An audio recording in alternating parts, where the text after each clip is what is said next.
What's going on, Drinking Buddies? Brand new podcast coming right at you, but you know what we got to do first. We got to talk about those things that generate a little revenue. First and foremost, we're brought to you by the Patreon at patreon.com/MattSlayer. You want the video versions early? You just want to support the show. You want to see the uncensored video versions? All on the Patreon. Occasionally I throw some other shit up there. I have not as of late, but I will definitely get around to it sooner or later. It's just been chaos in my life. Utter chaos in my life. Check out what we do have on the Patreon. There's some good stuff coming down the pipe that is going to be Patreon exclusive. And you can support the podcast for as little as $3 a month. It's less than the cost of a beer. So what are you waiting for? Go to patreon.com/MattSlayer right now. We are also brought to you by the merch stores. There's two of them now. There's anwd.net/merch, which is the Redbubble store that has a lot of my art prints and a little bit of the actual merch. And then we have the merch store that is attached to the YouTube channel at now, whatever, right? Go to YouTube, click the link there. That's where I'm going to be throwing more of the shirts and like wearable merchandise. Made some dope new and Now We Drink shirts and like new hats. So check those out. Last but certainly not least, the very easiest way to support this show. It's twofold. Really painless. Signal boost. Tell your friends. Retweet. Rethread. Reskeet. There's like 5 Twitter clones out this week. Just find one. Signal boost. Signal boost. Tell your friends. The other super easy way to support this show. Go to youtube.com/nowwedrink and subscribe. It costs you nothing. We are all about feeding the algorithm, so just do that. And, did I mention that the audio episodes are ad-free on the Patreon? Because that's also a thing, too. I'm sure you're sick of hearing all the ads by this point. But let's get on with the actual episode. My guest this week is the one, the only, Hazel Grace. Hazel is on a quest to find herself a new boo, and we talk a lot about that. We talk about Melanin, her production company, what her goals are in the industry, a lot of travel stuff. This was a super fun episode. Hazel and I went and got trashed at the Comedy Store like right after this recording. It was a really fun night. So sit back, relax, pop a cold one, and enjoy, Drinking Buddies.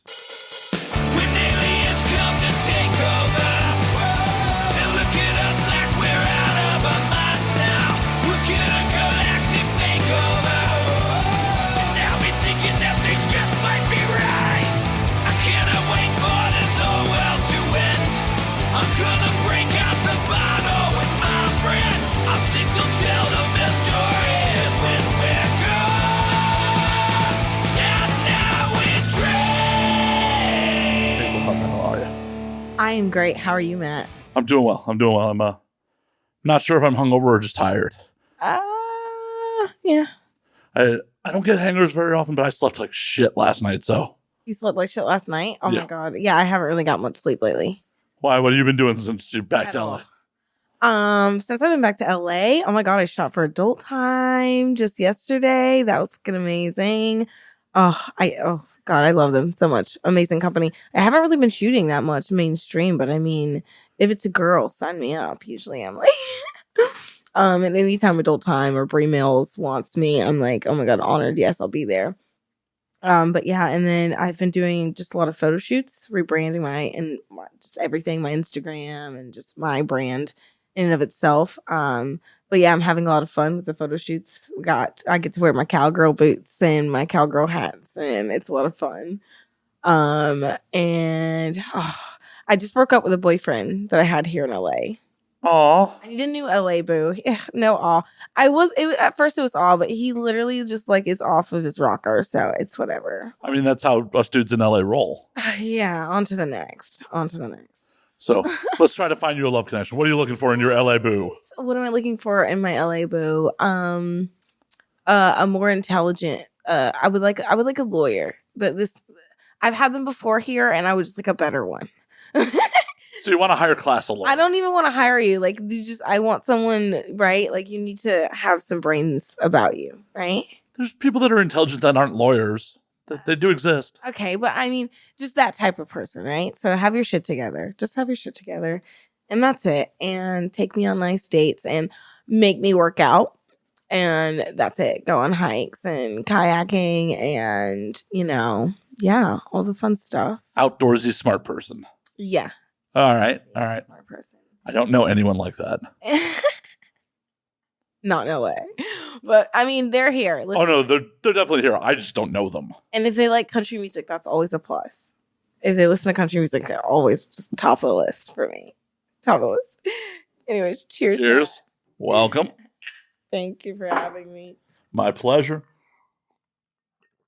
But we'll find you that intelligent, outdoorsy motherfucker. They gotta exist. Thank you. I'm looking for one in every state, to be honest.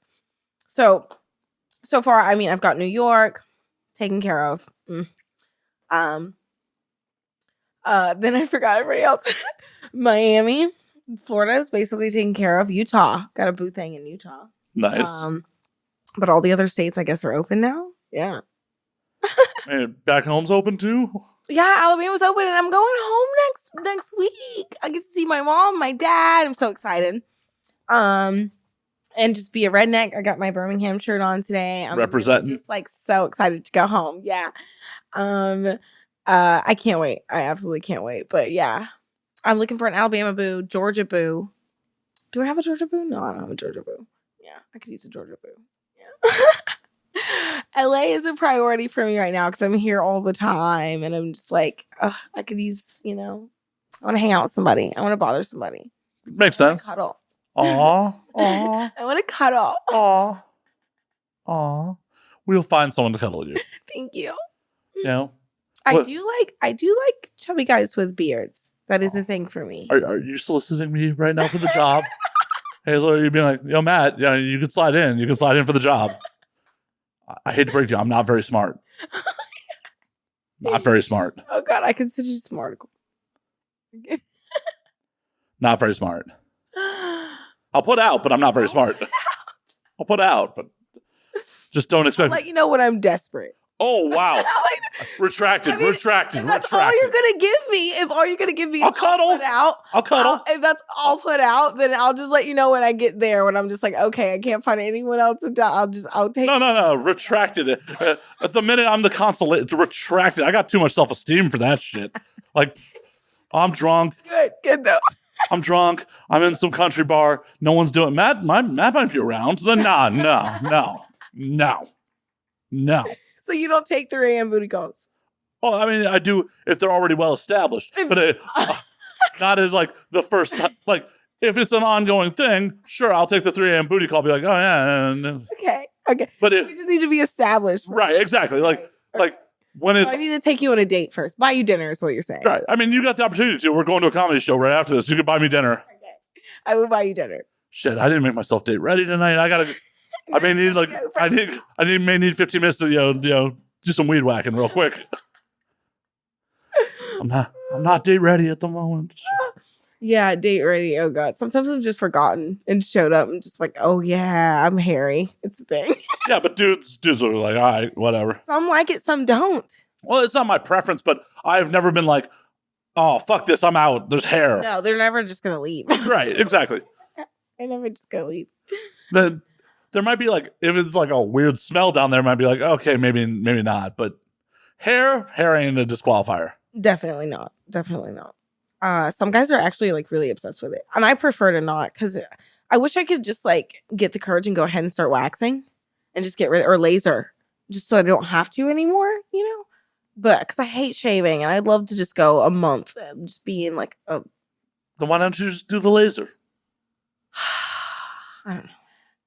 I don't have an excuse. I just haven't done it. I just haven't signed up. That's literally it. It's LA. Like, there's laser clinics like every 5 feet. I'm sure when we step outside, there'll be like 2 of them. How often do you have to get the treatments, I wonder, though? Because, because I'm not here all the time. I just left New York for a week. I haven't been home in a month almost. In Florida, I moved to Florida. Oh, you moved to Florida? Yeah. And I haven't been home in a month. I haven't worked out in a month with my new trainer. Like, holy shit, like a lot has changed in like the limited amount of time since I last saw you. Like, I found a trainer.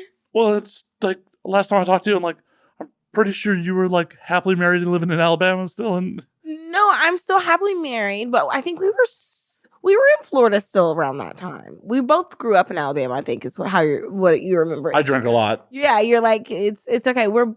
I met him in Alabama. We grew up in Alabama.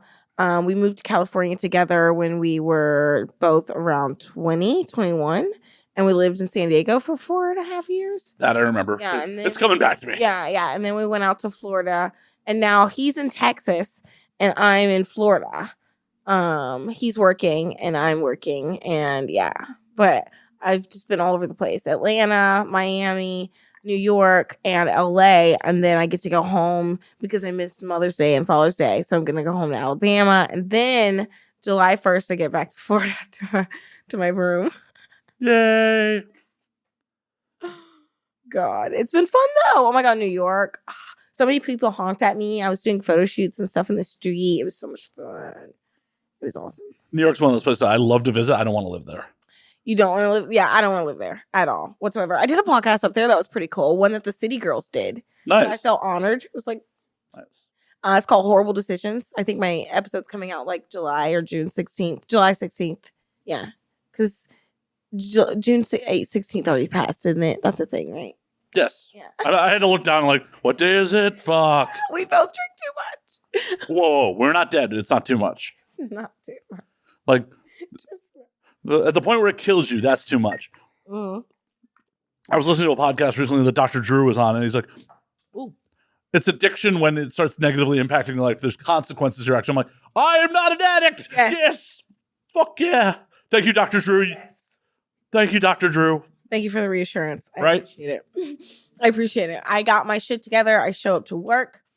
I will go out and party tonight with you guys. I don't know what time I get home. I don't fucking care. I could get home at midnight. I could get home at 3. I could get home at 5 a.m. I'm still going to wake up at 8 because my body's trained to do that. And I'm going to do my shit and my things. You're better than me. I ain't waking up at 8 tomorrow. Fuck no. I love being a morning person. I do. And so I've trained myself to just push through it and do it. I love it. I love it. Because you get more done in the day. You feel better about yourself. You have more time to like process things. Because I'm one of those people that like I wake up. I didn't used to be like this. I used to like be a crackhead. And I'd wake up and just jump out of bed and start going. Now I need like 30 minutes to an hour just laying there in bed, maybe on my phone, maybe just like processing like life is a thing, you know, and then start my day. Oh, I do that too, but I do that around noon. Around noon? Oh my God. Yeah, but I often don't go to bed till 4 or 5 o'clock in the morning. Okay. Well, yeah. Wow. No, I still sometimes don't go to bed. It's been weeks since I've had proper sleep, Matt. Weeks. Just need someone cuddling you. I need cuddles. I just need cuddles. That's all. I'm so sorry. It's been awesome though. But you know, I have a melanin too that I'm trying to push. So it's just I have too many. Not too many, but I have a lot of different things that I'm doing too. Well, and that's the thing about entrepreneurship that people don't fucking talk about. Is like you got to sacrifice so much if you actually want your fucking business to grow. Yes, and to thrive. I'm trying to be with the likes of Vixens and Brazzers and Playboy one day, you know. And I'm just little old me, and so I'm just doing everything I possibly can to get there. You want a harem of like 7 girls? I want to be like Hugh Hefner, right? And so like I'll have like my husband and I will have our big mansion, and then like, or preferably I'll do it a different way. How about this? Because this is really the dream. Big plot of land, nice sized house, like 2 to 3, 4 bedrooms, nice size, like basically glass, but like farmhouse, but like mostly glass on a big plot of land with a bunch of tiny houses, like 4 on this side, 4 on this side. And the girls, my bunnies, will get their own little tiny house. And my husband and I will live in the main house. And this property will be fenced in, and it'll have a lot of greenery. It'll have like a garden in the back where we can grow our own foods and our pot. And we can be nude on this property. It'll be like, yeah.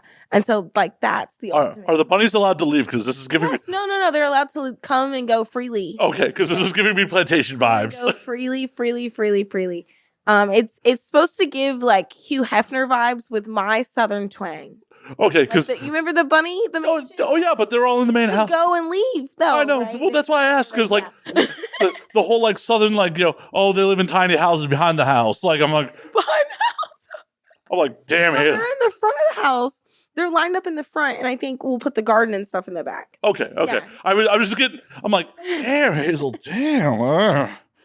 I mean, you do you, and if they're consenting, cool. I mean, if that's everyone's fantasy, that's fine. Consent. But it's just like, consent is key. Right? No plantation vibes. We actually only shoot women of color. So I guess that would no plantation vibes at all whatsoever.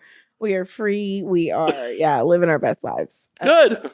But yeah, I can't wait to get there one day. And that takes a lot of work coming from like little bitty old Alabama. And so yeah, every day is a grind and people don't talk about that. Like my Instagram life looks so perfect and so happy and so stress-free. And like I have those blissful moments and I'm glad that I captured them and then I can look back on them and be like, okay, and like, live in that moment again for a moment. But like, it's not all the time. It's hard. It's so like tedious and stressful but like worth it because it's my baby. It's my project. It's creative. It's something I love and something I'm really passionate about. And so, yeah.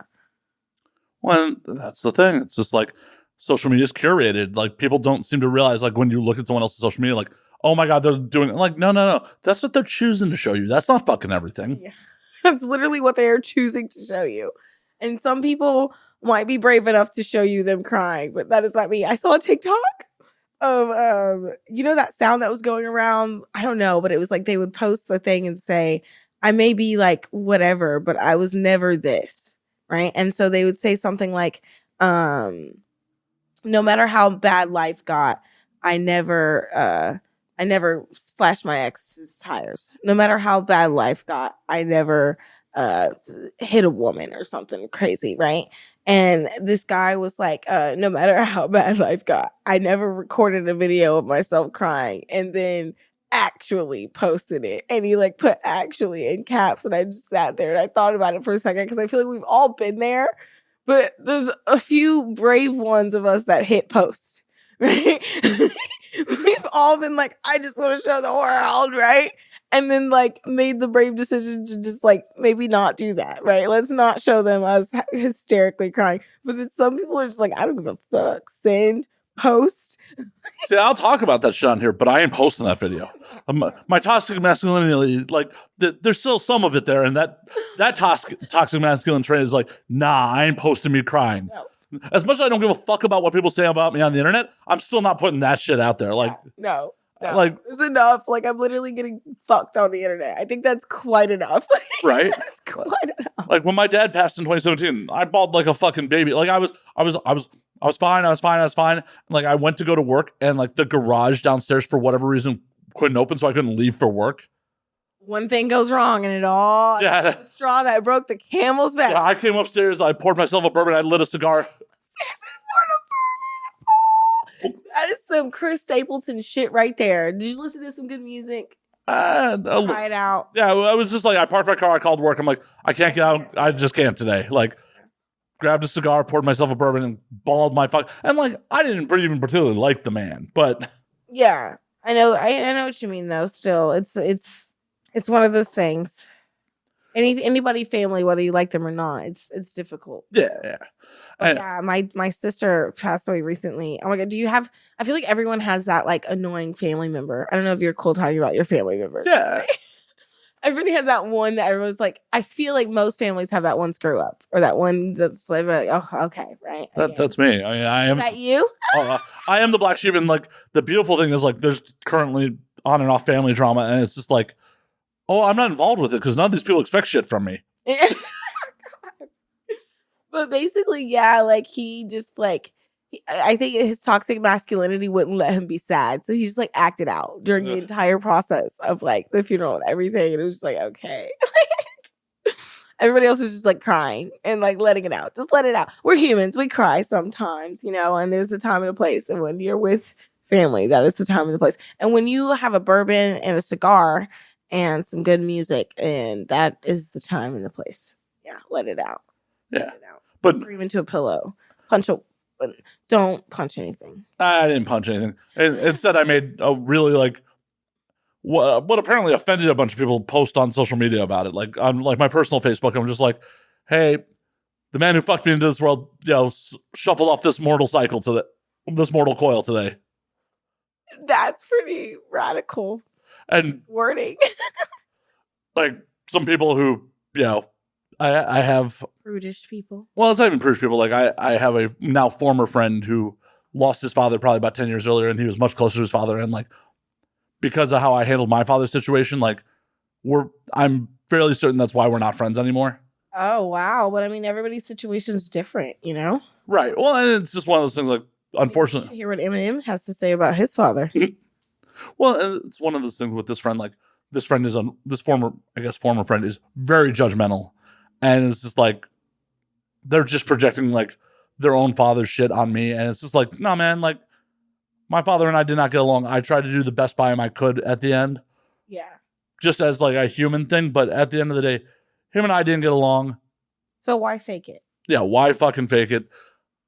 I only, he died of Alzheimer's, and like I tried to make sure, like, even though I hadn't spoken to him in like 7-8 years, like I tried to make sure he was in a decent home. Nice. Because like that's the worst way for someone to fucking go. Yeah, it is. Just forgetting everything. Well, it's not even that. Like the motherfucker, I was getting reports from the nurses. The dude, because he was only in his 70s, and he's in a fucking home. He's like one of the youngest people there, and he just legitimately thought he was at work. Like, imagine that. Like, you're at the last months of your life, and you think you're at work. Like, that's crazy. Yeah, it is just. What did he do? I mean, he did a various number of jobs over the years, but like never worked in healthcare. He just he thought he was at fucking work. Like, why? I guess in his mind, why else would he be in a home? He's obviously here to like. And when he passed, I donated his body to science. And that rubbed some people the wrong way too. What do you mean? People, that's been happening since life began. Well, and how do they expect us to learn more about the human body and the human brain and disease? Especially someone who has Alzheimer's, like especially something we're trying to cure, something we need a cure for. Anybody that has Alzheimer's or Parkinson's disease or dementia or anything of that sort should definitely be donating their brain and other parts to science for sure, just to help, because I'm sure they would want to help anybody else in the future that has that ailment. I mean, he didn't make any plans. Like, he had no plans, no wishes. So, like, and the reality of the situation is there was also just no money for anything else. So everything in this country is way too expensive. But yeah, like, and the funeral industry is a giant ripoff. But that's neither here nor there. I totally took away from the story of your sister. I'm so sorry. Like, no, it's fine. I hijacked that shit. That was literally the story that everybody has it like that person, but like, yeah, life. I know we came here to have fun, and we're like, so death and the funeral industry and like dead family members. Welcome to it. Now We Drink. I hope you all have poured yourself a stiff one, because we're just about to be depressed in this motherfucker. That is what we are doing today. Okay. We're just talking shit about dead people. Well, happy Pride Month, you guys. How about that? Yeah, happy fucking. Oh, I keep getting my nails. So I'm always like a French tip person, like always. Just as I'm basic, and I have anxiety over everything, and so I go to the nail salon. What color do you want? There's so many options. I don't know. What am I gonna wear this week? I don't know. It's not gonna match, right? I freak out over everything. So I always get French tips because it goes with everything. It's classy, right? Unless I want to be a whore that week and I get red. So since it's Pride Month, I got like colored French tips. And I made them like random in my toes too. But like, okay, so like the first 2 weeks I had the pansexual flag because I identify as pansexual. My husband identifies as pansexual. And so I had like the yellow, the pink, the yellow, and the blue. And then I went back when they started chipping and I got just the regular rainbow. Happy Pride. I missed every Pride for every state I was in this month. New York happens after I left. LA is happening after I leave. Florida happens before I get back. And Atlanta happens in between my trips there. LA Pride already happened. Oh, well, see, I missed it. When it wasn't this week, I know that. No, it was like last weekend. Yeah, I was in New York. So I've missed, I knew that. Did you at least go down to like the Stonewall? I remember when I looked at my planner for June, I tried to plan out at least one of them. And I was like, I'm literally going to miss every single one. And that's bullshit. And every single time I've been in New York, maybe 6 or 7 times now, every single time I've gone to Stonewall Tell me why the fuck I didn't get to go to Stonewall this time. I don't know. Poor planning? Because I was in fucking Brooklyn the whole time. Yeah, poor fucking planning. I mean, but it was a great trip. It was a lot of fun. I don't regret anything from it. But I do wish I could have squeezed Stonewall in, especially this month. Especially considering that I'm not going to make a Pride for the first time since I've come out. And yeah, and so like that's a big deal for me. I've gone every year since I've come out. Like, that had to be like 10 years ago. That's a bummer. Yeah. But there's always next year. Yes, there is always next year. And like, I don't know. As a cis white male, like I'm probably not the one talking about it. Like, you know, pride's in the heart. Like, right? Like, Pride's in the heart. I live it every day. Pride is every fucking day, especially right now. Like, never mind. We're not gonna get on that. But Pride is every fucking day. And next year, I am planning when we get to like start planning June, which is I plan early because like I said, I have a lot of different things going on. January next year, I'm gonna make sure everybody knows we're planning June around Pride. Every state I hit in June next year, I will be there on their Pride. Like, and then I think we were looking at it for next year though. And what's funny is San Francisco, Denver, Colorado, Miami, Florida, New York, and somewhere else is all having their Pride on the 25th next year, all on the same day. So I only get like out of all those options, I only get one, which I would love to hit Miami, New York, and Colorado. Well, if you did it right and you hopped a plane, you could do New York and Miami. If I did it, true. New York and Miami is a quick flight. You're right. Yeah. I mean, half the day there, and a few hours in the airport. Well, especially like both those cities go super late. So true. So New York don't sleep. Man. Right. New York don't sleep. Miami goes fucking late. I mean, Miami starts early. Right. So Miami parties all day, baby. They wake up 9 a.m. ready to go. Maybe start in Miami and then end it at New York Pride. I think so. We can do it. Like, that's a short enough flight that you could do both in one day. Yeah, for real. And like, think how epic that shit would be. Like, that's right. 2 Prides in one day. That would be amazing. That would be some shit for the books right there. Right? Yeah. I might have to make that happen, Matt. All right. I have to make that happen for real. Well, next year I'm super excited because I've never been to I've been to like one concert, but like I don't go to concerts, I don't go to festivals, I don't go to things. I'm an outdoorsy person. I go on hikes, I go kayaking, I go to like nature parks, like national parks and stuff. I have a national park pass, and I just do like outdoorsy stuff. I've been to Santa Monica Pier. I've been to like a Universal a bunch of times, like here in Florida, like basic shit. But like next year, I am planning it. I have an assistant now. I'm so excited. So I had her look up all the events that I could possibly get to next year. So we're going to hit Comic-Con. We're going to hit Bonnaroo. We're going to hit Coachella. I'm going to hit 2 of my favorite country artists. That S word with the apostrophe is hard, right? Is it just me? You know the one where like you say like Chris's or like Chris, but you put like the apostrophe at the end and you don't add another S? Right. Those words always trip me up in my head. I'm dyslexic. Those words literally always. Am I the only one? It happens. Okay. I got to take a step back when I assume I'm like, that's just Chris. It's not Chris. Okay, I'm sorry. But yeah, no, we're going to hit maybe a Luke Combs concert and a Morgan Wallen concert next year. But yeah, like I said, Coachella, Bonnaroo. You're going to do Stagecoach? Maybe Stagecoach. I'm not so sure because I want to hit Burning Man, and that's all in the same area in the desert, whatever. So I'm like, might not be able to do both next year, but that's another thing. So like, I'm actually gonna hit some football games, which I haven't done in years. I'm gonna hit 2 of the big ones this year, but I'm not gonna hit the one that hits close to home. So maybe the year after next, I'll hit Stagecoach and I'll hit the Iron Bowl, which is Alabama versus Auburn. But this year, I'm actually going to hit Michigan versus Ohio State, which is a big rivalry in the Big Ten up north. And then I'm going to hit Georgia, Tennessee, because they're playing at Tennessee this year. And so, yeah, I'm really excited. I love me some college football. I think we have about like 66 more days until season starts.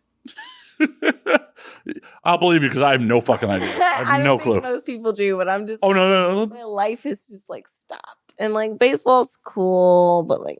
No, baseball's about day drinking and eating hot dogs. Like, yeah. I don't understand why anyone watches baseball on TV. Yeah, I just don't have the time. I'm so busy nowadays. Like football, I'll catch a game, and they're usually around the right times, right? And so I get my baseball updates from my ESPN app. So I don't care about baseball at all. It's literally one of those things where, like, if you want to invite me out to a game, I will day drink and eat food. Yeah. And like, yeah, this is fun. But if you're like, watch this baseball game on TV, I'll be like, nah, I'm cool. See, I used to, but yeah, I just don't have the time. It's just, and even with the new rules, they've sped it up.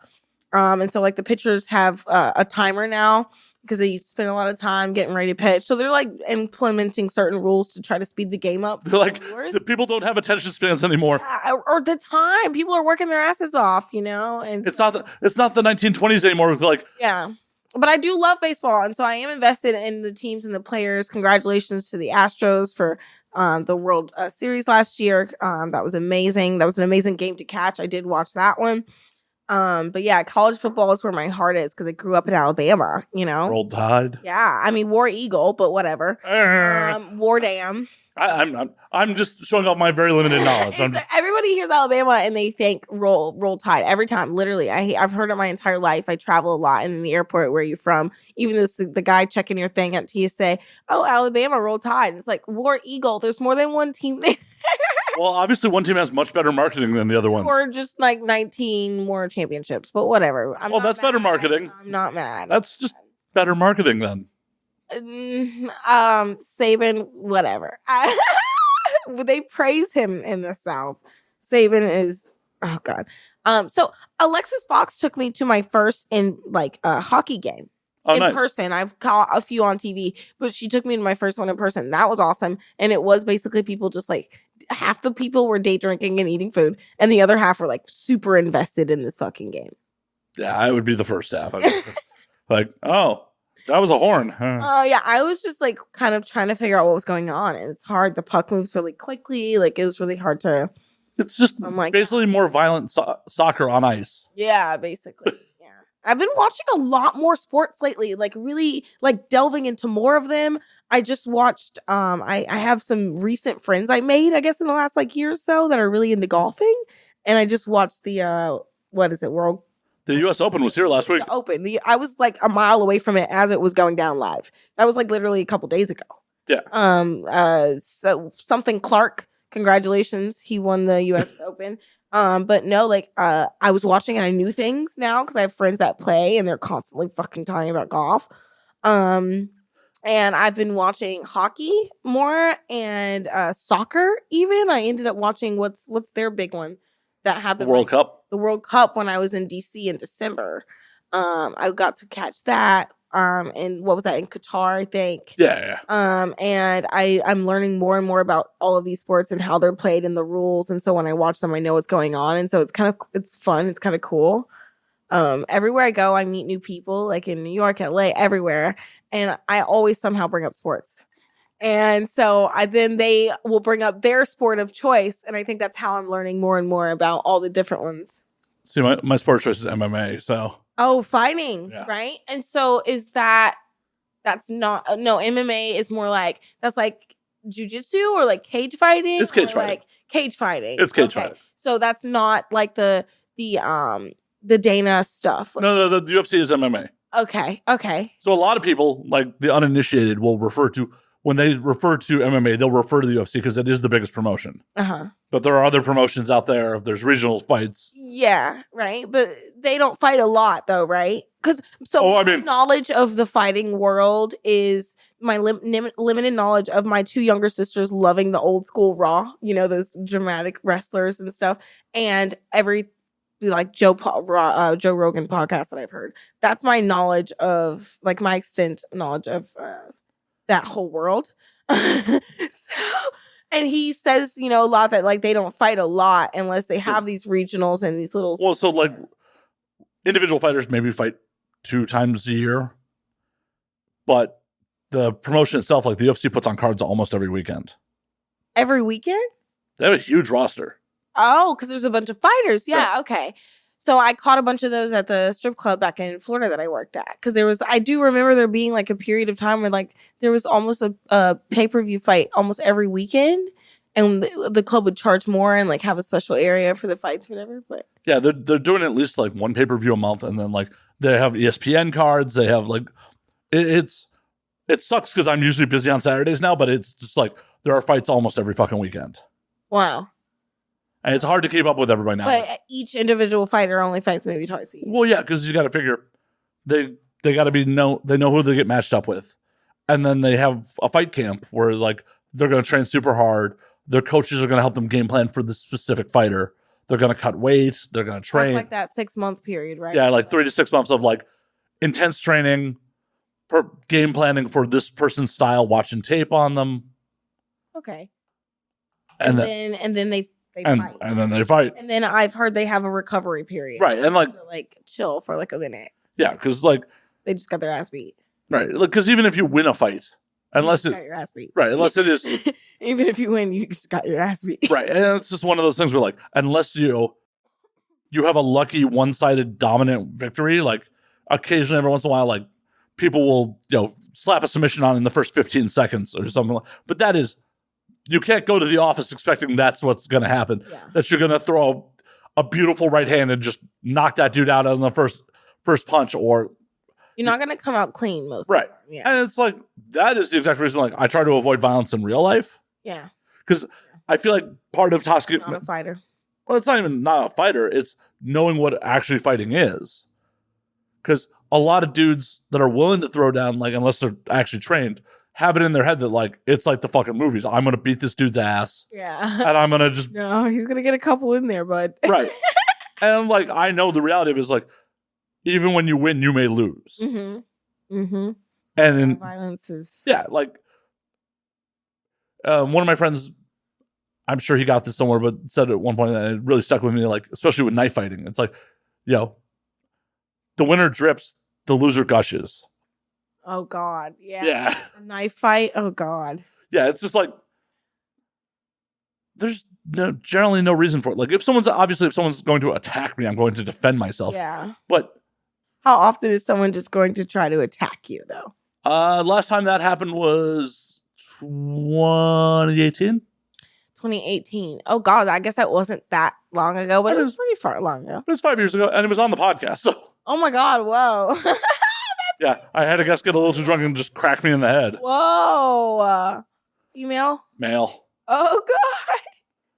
Like, that episode never aired, and it was just one of those things where, like, I didn't even fight him there. I just restrained his fucking hands, and I'm like... Yeah. Like, and he was so drunk that he didn't even realize. He's just like, why are you grabbing my wrist? I'm like, because you just punched me in the head, dude. Oh, God. And I had a bunch of friends afterwards who were just like, why didn't you, fucking fight him? I'm like... He's drunk off his ass. Why? He's drunk off his ass. And, like, in my apartment. Like, if I escalate this, I'm going... the best case scenario is I win and I trash my apartment in the process. Yeah. That's the best case scenario. This dude is legitimately a trained fighter. There's a very good chance I'm not going to win. There's a very... And you trash your apartment. And I trash my apartment. A very good chance I don't win this. And I trash my apartment. Like, this is lose-lose all around. That's fucking crazy. And, like, he has money, too, so I may lose civilly as well. Like... Oh, God. Like, it's just like... Lose. Yeah. Best case scenario was, like, de-escalate and get him out of my fucking apartment. I feel like best case scenario in most situations is de-escalate. And I've found, man, peace, happiness, tranquility. What I have found is that most things really don't fucking matter. Oh, they don't. And I have set my life up to the point where I don't have to answer. I have to answer to one person and one person only. That is my husband. And he is such a supportive and accepting person. And it's like, ultimately, I just don't care. I'm going to be honest. I'm going to tell everybody what I think and be real and just like not give a shit. And if that makes you violent, I'm going to take myself out of that situation. Like, I've learned like precursors and like red flags, as they would call them, where it's like, okay, I don't want to be around this person because one day I could just be like being myself and being honest and they could get violent. I don't want to be around those kinds of people. I surround myself with the best, calmest, just like trying to find their best selves, like growing people that are just trying to get drunk, have fun, work, and party. And, and I found that when I do that, I don't find violence. Violence is like, in certain areas and around certain people. And like, man, it's oh God. Cause the last time someone got violent towards me was like high school. Well, and that's how it should be, because they're fucking hormonal teenagers that don't know any fucking better. Yeah, and I was violent too. I tried to fight a girl. Yeah, I was violent as fuck. Well, not really. I wanted to be. I was like, oh, I'm a gang. I was a teenager. I was like, oh, I'm a gangster. Well, people tend to forget, like, oh yeah, you've only been on this planet at this point like 14 fucking years. Yeah. Like, and you have raging fucking hormones. Oh yeah, no, I definitely got in some fights in high school. I got in some fights that I fucking instigated in high school. And that's the thing. I feel like I instigated a couple that I wasn't even in because I was like just that fucking teenager. But also, like, the high school fights were like the extent of like me getting one good shot in and then it being over. Like, what? Not like I dropped the dude, like, but like, fucking words were exchanged. I cracked them. Fucking people intervened. Like, oh wow. Like, because at the point where like I got provoked to violence, like it wasn't like, yo, let's take this outside. It was, oh, I'm feel fight or flight.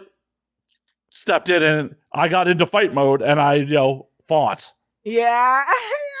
And like, I tried to instigate a few, but it didn't work out, which is good that it didn't work out. But I was like, I was getting aggressive. Like I had teachers that were like, go sit down, stop, calm down. They knew me. They all knew me. But it was like, there was this one girl at one point, I just was not feeling her. But no, the two fights I got in was I got jumped. Holy shit. And then I got to get my lick back, as they say, like one-on-one with this girl. And I actually won. So it was like, it feels, it's a good feeling, but still, you're kind of beat up and right. But you have that adrenaline rush. You don't really feel it till maybe like the next day or later that night. But yeah, it's been like years. I've been just surrounded by the best people and just like, like, I don't know, like if I've had any issues with people, I just let those people out of my life and move on to and that's how it should be. Like, yeah, it's some crazy shit like, as adults to be like, oh, I'm gonna fight you. Like, like why? Like, no, like. I'm not fucking 15 anymore. I don't think I'm immortal. And I understand this because at 15, it's like, whatever, man. Like, fucking, I can get the shit kicked out of me. I'm good to go. Good to go. No. These days, like, I'll take one and be like, that sucks. Yes. No, nowadays, I'm like, I'm upset. I was probably wearing heels. Like, I'd be used to wearing, like, I walked in this bitch in heels for what reason, Matt? I knew you weren't going to see my feet. But like I have this, right? I'm like, I'm a bad bitch. I don't want to mess up my hair, my nails, my makeup, my shoes, my clothes. Like for what? Because you're mad for what? Right? Like you should only mess up. What could it possibly be? You should only mess up those things for sex. Yes, and nothing else. Because what the fuck? Right? Because that's fun. Yeah. And the thing, there's place for like controlled violence. Like there's like sparring shit like that. Like I've definitely jiu-jitsu? Yeah, like jiu-jitsu shit like that. I've definitely, like, this is possibly immature of me at times, but I've definitely got drunk and like roughhoused with friends. Like it wasn't serious. And like the point where like there's been a couple points where like I was drunk and fucking around and like thought and like you hurt someone. I pissed them off and they're like, oh shit, man, like I'm so sorry. Like I thought I had you in a headlock. I was just fucking around. And, like, like he's like I couldn't breathe. Like, dude, I wasn't laughing. Like, oh, dude, I'm sorry. Like, yeah, it happens. And like that's not you've been around me when I'm drunk. That's not like every time. It's like a regular occurrence, right? Like it's just like every once in a while, like with the right friends, like yeah. No, it's been oh my god, yeah. Because at the end of the day, we're just animals, and like animals do that shit. Just trying to have fun, man. Just out here trying to have fun. I just need more time in the day, and like I actually need to like go do jiu-jitsu or some shit. I found a trainer, and I almost cried on my first workout. It was like 2 hours, and then I cried my eyes out on that second one. Cried my ass out on that, like I guess you could say third one, and I haven't been back. It's been a month. Well, it's just because of my schedule, but I don't miss it. I'm letting you know that. Because I haven't worked out since high school as well. Haven't gone to a fight. Haven't worked out since high school. And other than, like I kayak a lot, I hike a lot, I lift things. I'm a PA, so sandbags, all the things I've been doing for years. And so sex work is exercise. I'm very active, but I haven't worked out. And dude, I worked out and shit was burning that hasn't burned and a burn that I haven't felt that was so intense that like, and he expected me to keep going, bro. I was like, I'm dying. He's like, no, you're not. And I'm like, but I am. See, that's something that sometimes bothers me about fucking trainers. Is like they got some bro science going on. Like you're not a medical professional, motherfucker. You have a fucking certificate You don't know if I'm dying right now. Like, you couldn't 100% tell me that I'm not right now. He's like, no, it's just burning, isn't it? Right? It burns really bad. I'm like, yes. And he's like, then you're not dying. I'm like, I could be dying. Right, like, I could have torn something, motherfucker. I told him that on our second workout. And he took me through this lecture, Matt. Because I was like, I think I tore something. And he wanted me to keep going. He's like, what does it feel like? And he had me explain the feeling and all this. He's like, you didn't tear anything. And I'm like, I feel like I tore. He's like, you would know if you didn't tore something. And we're having this like back and forth over if I tore something. Meanwhile, I'm still doing the fucking exercise that he had me doing. And it's like hurting so fucking bad. Maybe I tore something and I just can't describe it very well. Right? Maybe I haven't worked out in years. I don't even know what I'm describing to you. We don't know what's happening. We don't. Right? You don't know what's happening either. Fucking, you have a certificate. You didn't go to medical school, motherfucker. Actually, my guy is a little bit more experienced. He's got 3 bodybuilders under his belt, like accomplished winning bodybuilder, female bodybuilders under his belt that he's trained. But still, fuck him. But how many? But how many did he lose before those 3 world champions? Like, how many are dead now? How many did you lose? How many died? Like, what's the percentage here? It's like, well, I lost 97, but I got 3 world champions. Is that who you want to trust? Like, fuck him, dude. God, I have to see it when I get back to Florida. My abs are coming back, though. The abs are abbing. Nice. They didn't really go away, but they weren't abbing. But they're abbing. The abs are abbing. Just washboard now. Like, the abs are abbing. Sick. See, I keep telling myself I need to get back into the fucking gym and bad at it. That's why I hired a trainer, and a mean one. Because I'm like, yeah, no, I can't. I won't. You know, you have to kind of, you have this one thing that he did. Because I'm like one of those people where like, it's like a mind game to me. Like, don't tell me that I can't, almost type of thing, right? And he's like, we were doing this one that was killing me. It was like the last workout too of the day. And he's like, he gave me, I think, 10 sets and I got to like 7 and I was dying crying. And he's like, well, I mean, you're at 70%. Technically, that's a D. It's passing. You could stop right now. You're good to go. Right. And in my head, I'm like, oh, fuck that. What? Like, you're going to like, right. I don't want a 70. I want 100%, especially if I'm that close. Right. So like, it was almost like a mind game. He got me through all the way through to that 10. But like, he will say things like, when I do the ab workouts, which is when I came to him, one of the things was like, oh, I want to get my abs back in like peak perfection. And he's like, well, I'll do an ab workout and I'll complain. He was like, if you don't want what you asked for, that's fine. You can pay me and just not do this. This is totally fine. That is, and like, he does these like mind games. And like, I need someone that's going to be hard on me, mentally hard on me, because I will just not, you know? You sound like you're in a toxic relationship with this trainer. I love him. Wow. He is fully gaslighting you. And he's my tantric masseuse too. So like I work out with him and he gives me massage. Is he your Florida boo? Once a week to work me out. Not yet, maybe. I don't, No, not my Florida boo. My Florida boo is in, no. But well, I'm hearing tantric massage. It's just like, yeah, no, but that ends up in like being scenes. I found him that way. I found him at an Exotica giving girls massages on the floor at the Sexpert booth. And, you know, I saw him at maybe 4 Exoticas. And then finally, I'm like, let me book you for a massage. Found out that I could book him as a trainer. And I've been looking for a trainer that he could be hard on me and yell at me and push me in the ways that I need to be pushed.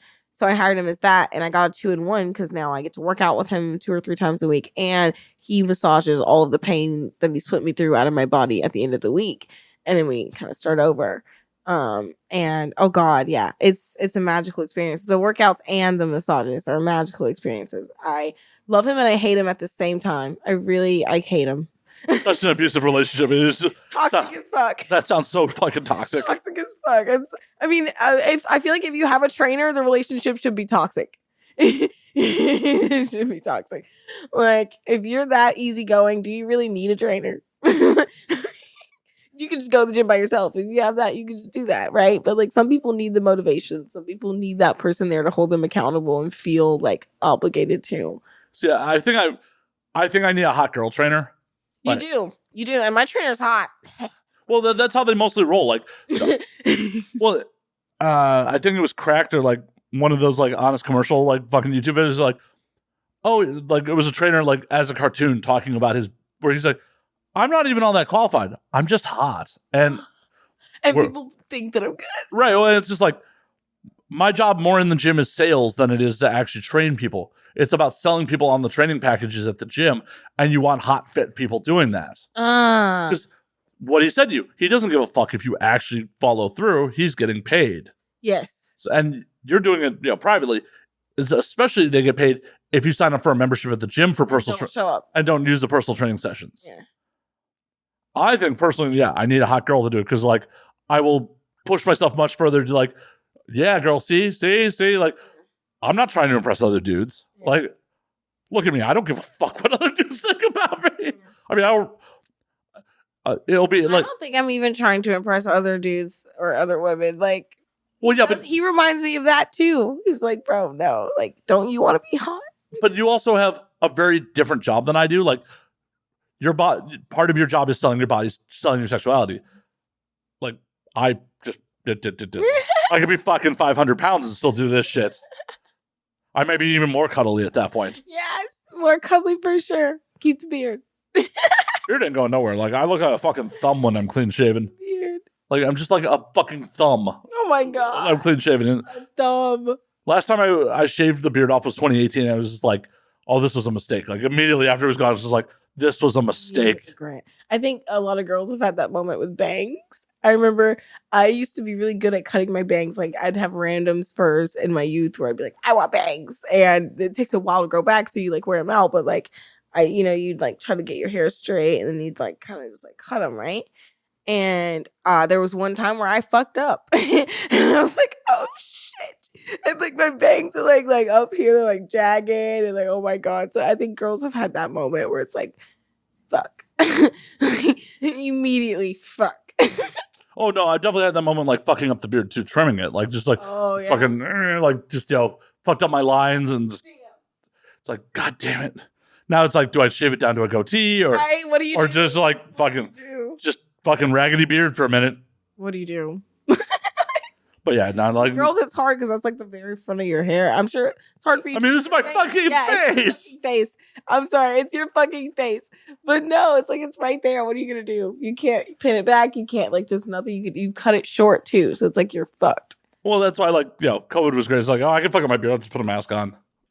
Oh God, COVID was good for many reasons.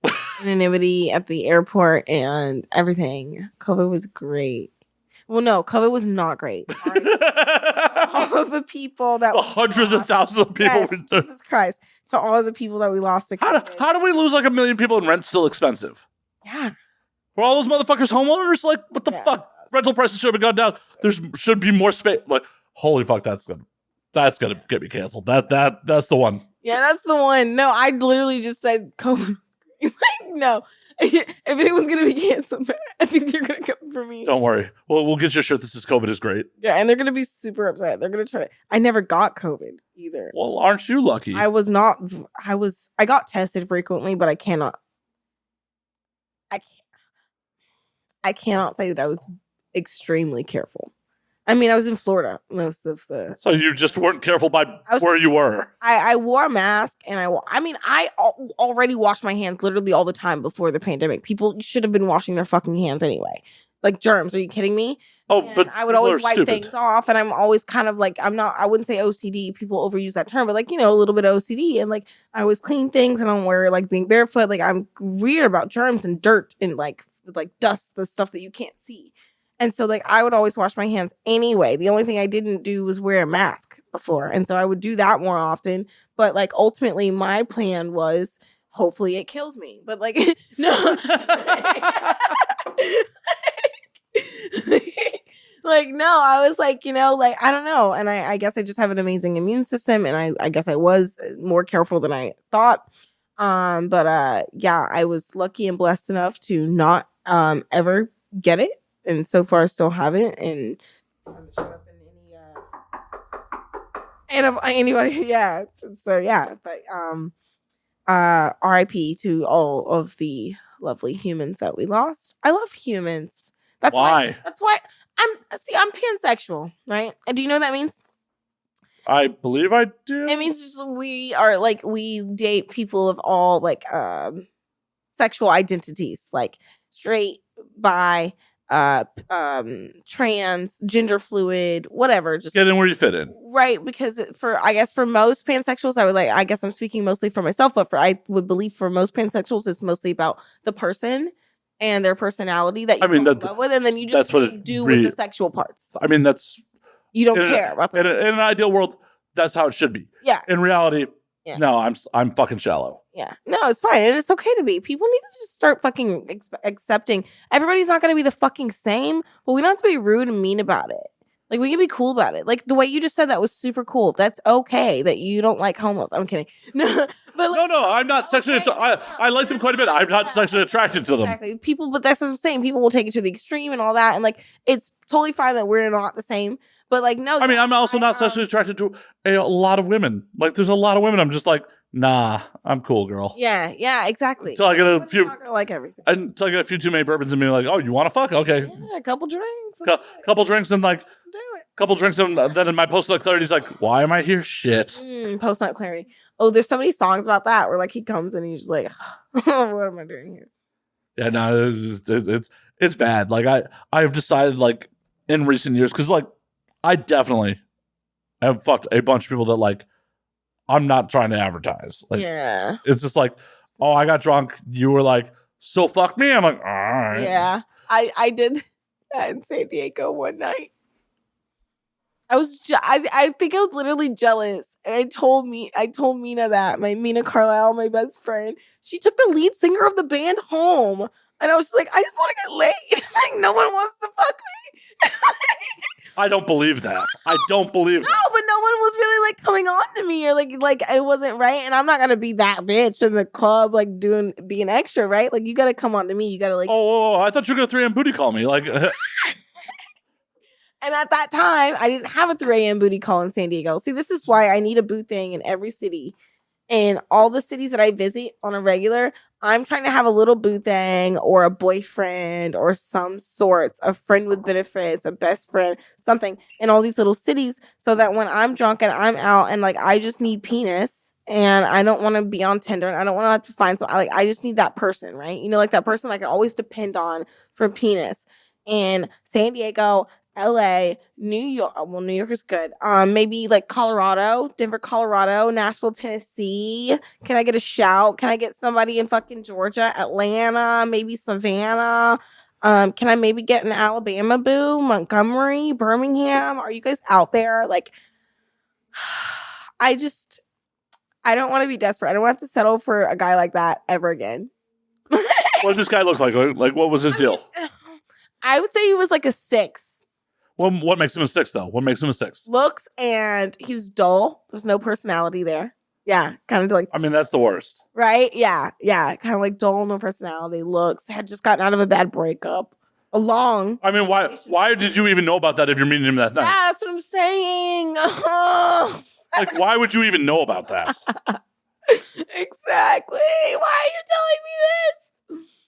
God. It's like, oh. I think I told him about my husband. That's how unimportant he was to me. So it's like, why are you telling me this about you? You know? Right, like, oh, hey. I usually tell guys, like, hey, I'm married, just so they don't get weird. But like, no, didn't even tell that. It's like, I'm looking to get laid. Why are you telling me about the girl that is no longer in your life? That broke your heart. Right. It's weird.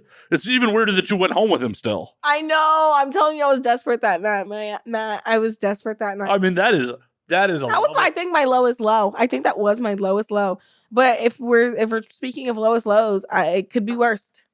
It could be way worse. Oh no, it definitely could be worse. I'm trying to think of like, what is my lowest low? Yeah, what's your lowest low? Lowest hookup low. I mean, definitely one of the low points was the girl I fucked at my friend's wedding in Spain. You fucked a girl at your friend's. First of all, I had a destination wedding in Spain. Annoying, but congratulations, you guys. I'm jealous. And so I'm guessing this was a local girl. No, she's an American. She was in the wedding party. No, this girl came there. This girl sucks so bad. She just kind of invited herself to this wedding. Oh, she was like a tourist that was overseas and found an American wedding going on, and she kind of crashed it. Not even. She knew them from back in Cincinnati, and like they mentioned that they were going to Spain for their wedding, and she just kind of invited herself along to Spain. Oh my God, and flew herself to Spain and like just put herself up in Spain. Like, that's crazy. Oh no, she is a horrible human being. I've told this story on air before. But this girl's a horrible, like, so the reality the reality of the situation, sorry for the audience who's ever fucking heard this story because I've told it before. Sorry, guys. I need the deets. Like, me and one of the bridesmaids, because I was in the wedding party, like, me and one of the bridesmaids are, like, flirting and, like, you know, this. You're the one that you're walking down the aisle? Yeah, like this should have happened. Like, her and I were meant to be. You're walking her down the aisle. They do that on purpose, you know? Right. And, like, her and I had been flirting the whole fucking trip, and it's like, and there'd been a point where, like, before the wedding, like, I got visited them in Cincinnati, I got super drunk, like, she looks unhappy. I was super drunk, and I was like, she looks unhappy. I would eat her out until she was happy again. I don't even need to fuck her. Like, I was so, like, she was happy, get used to that, man. One of my friends was like, oh, you got altruistic drunk. Like, so, like, the whole Spanish trip, like, it's a whole, like, will we, won't we? Which is fun. I love the sexual tension. But we both got too drunk at the wedding. To fuck. To anything. Like, I went and passed out on a pool table in the basement. Pool table? In the basement of the fucking villa. Okay. She passed out in some bushes somewhere. Oh, God, bushes. I love that night for her. I fucking love... Girls, there is no better feeling than waking up in the bushes.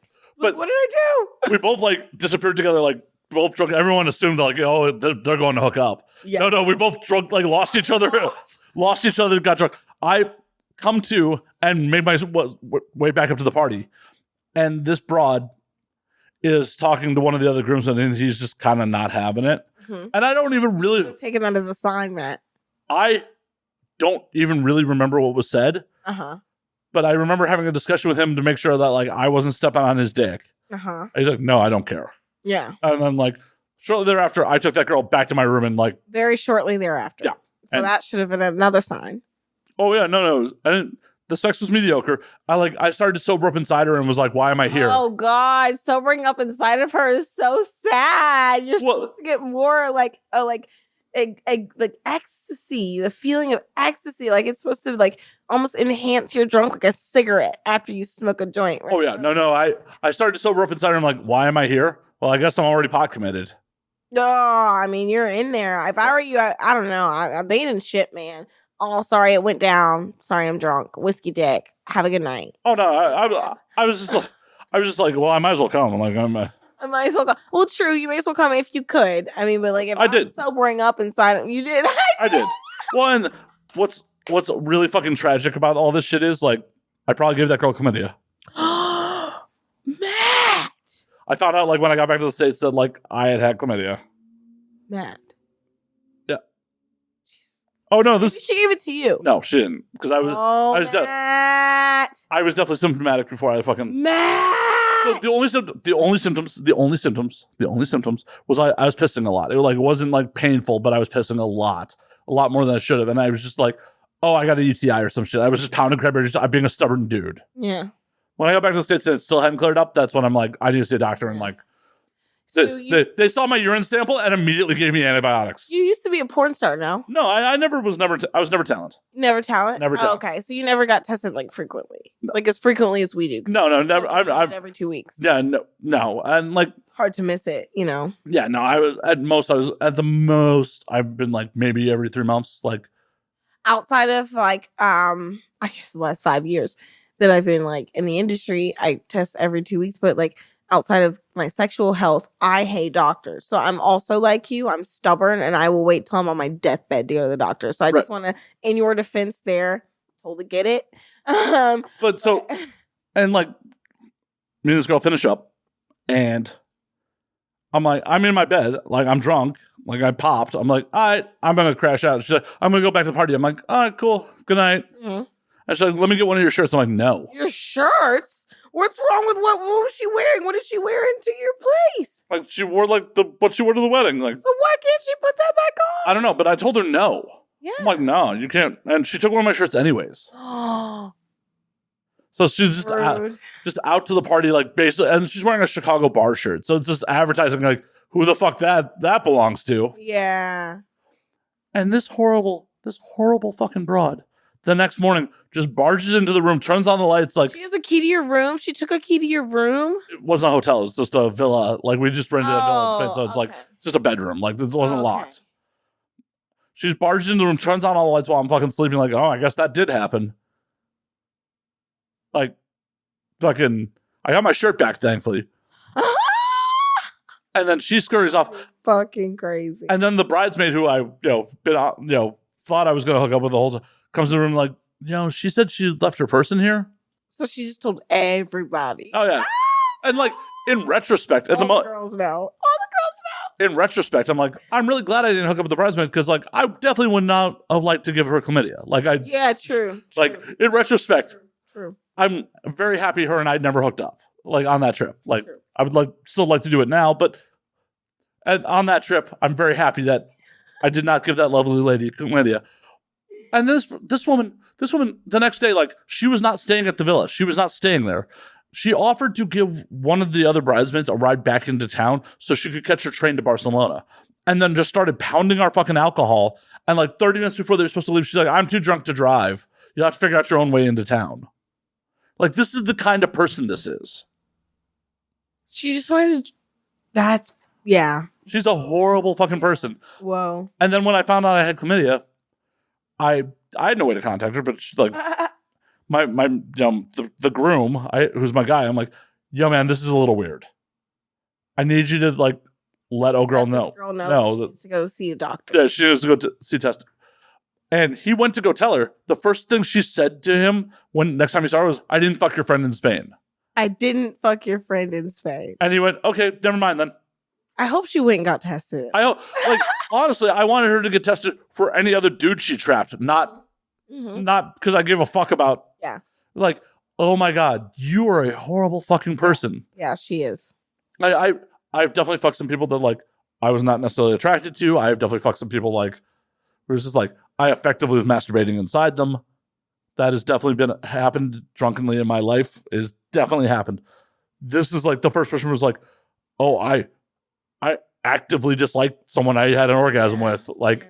Less than 24 hours later. That's not a good feeling. I don't know if I've actively like disliked a person after.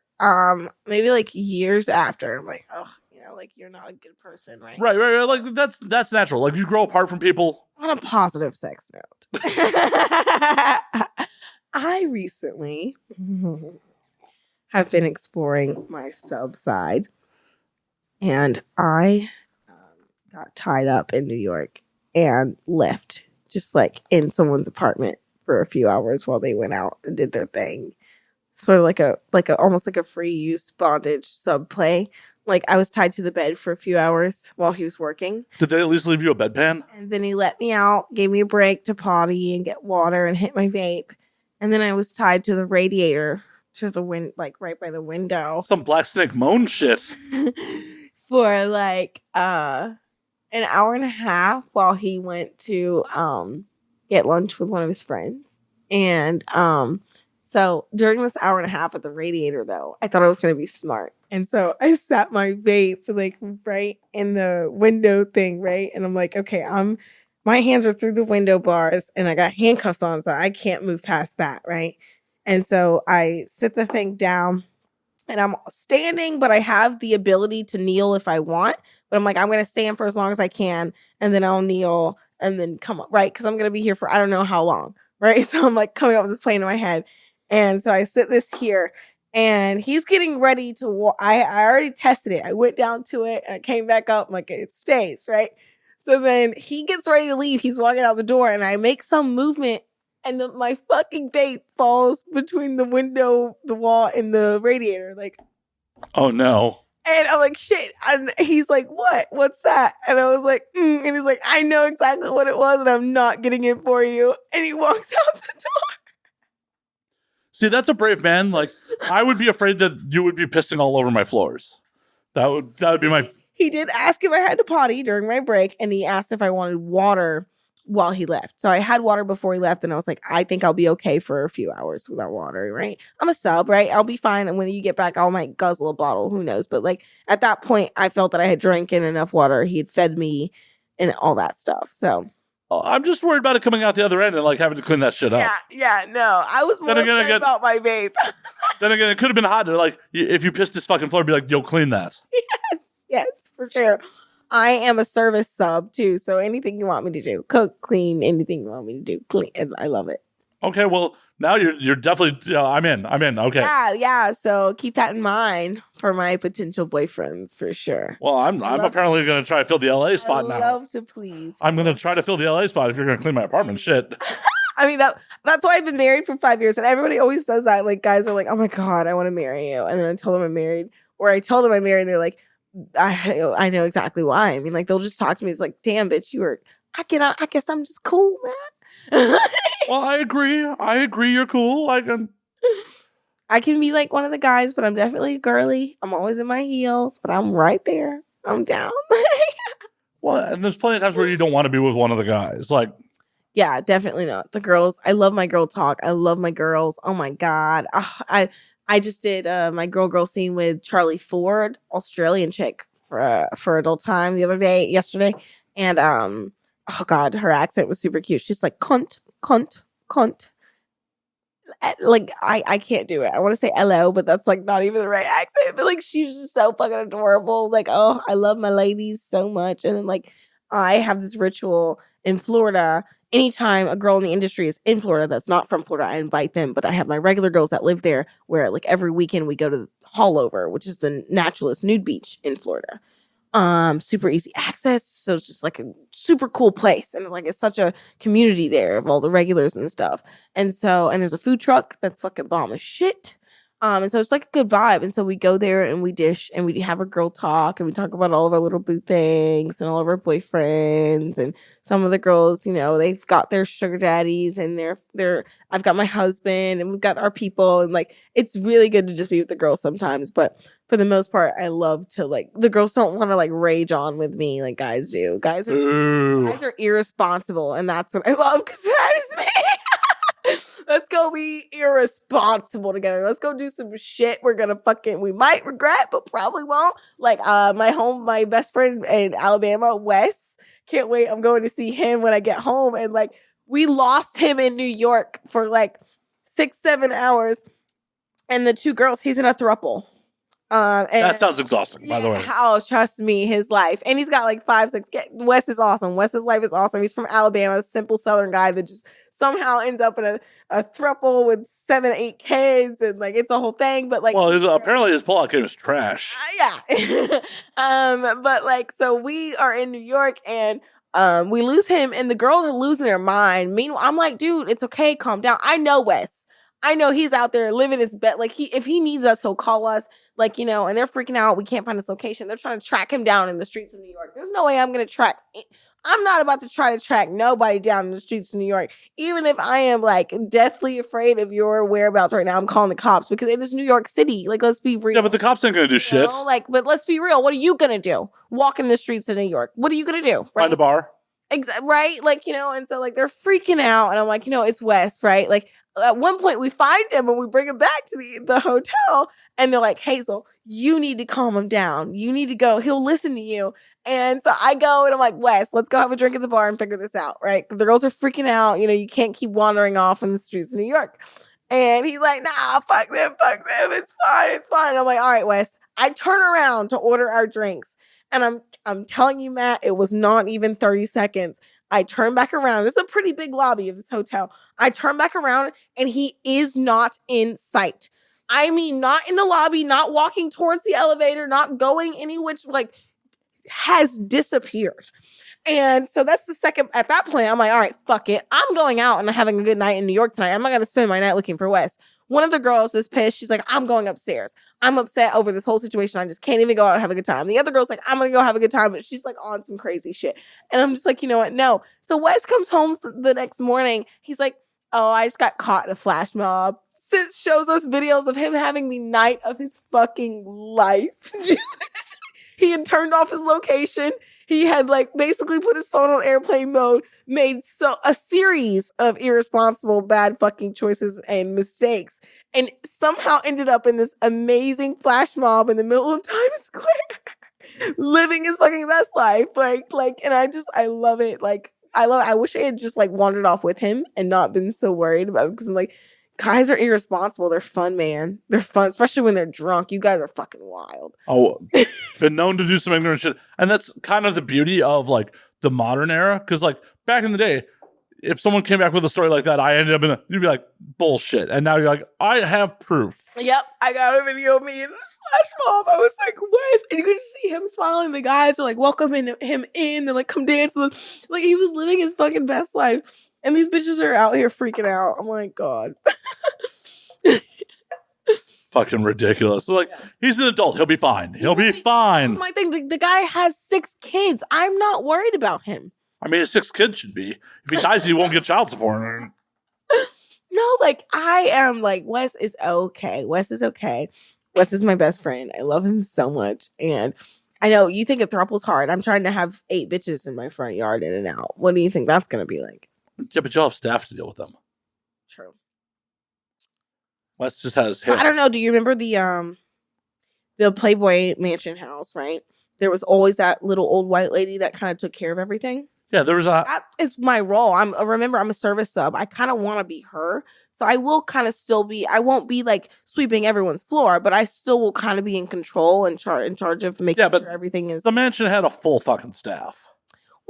He did have a full staff, but she still had to make sure things got done and things were done properly and stuff like that. And that will be my role. I want to have some sort of like actual role of helping in some way, shape, or form and making sure that things are the way they should be. And that's going to be difficult, but like, it's one of those things where like, if you love your job, every job is stressful, but some people love their job and they love the stress that is their job. Cause you know, right? Like it's stress that you can handle and that you understand and stuff like that. So it's one of those things where like, I know it's going to be stressful, but it's going to be something I'm going to really, really enjoy the process of and just like all of it and living that life. Like, just taking care of 8 bitches for my husband or for whatever, right? For my company or whatever reason that may be, for the men of the universe.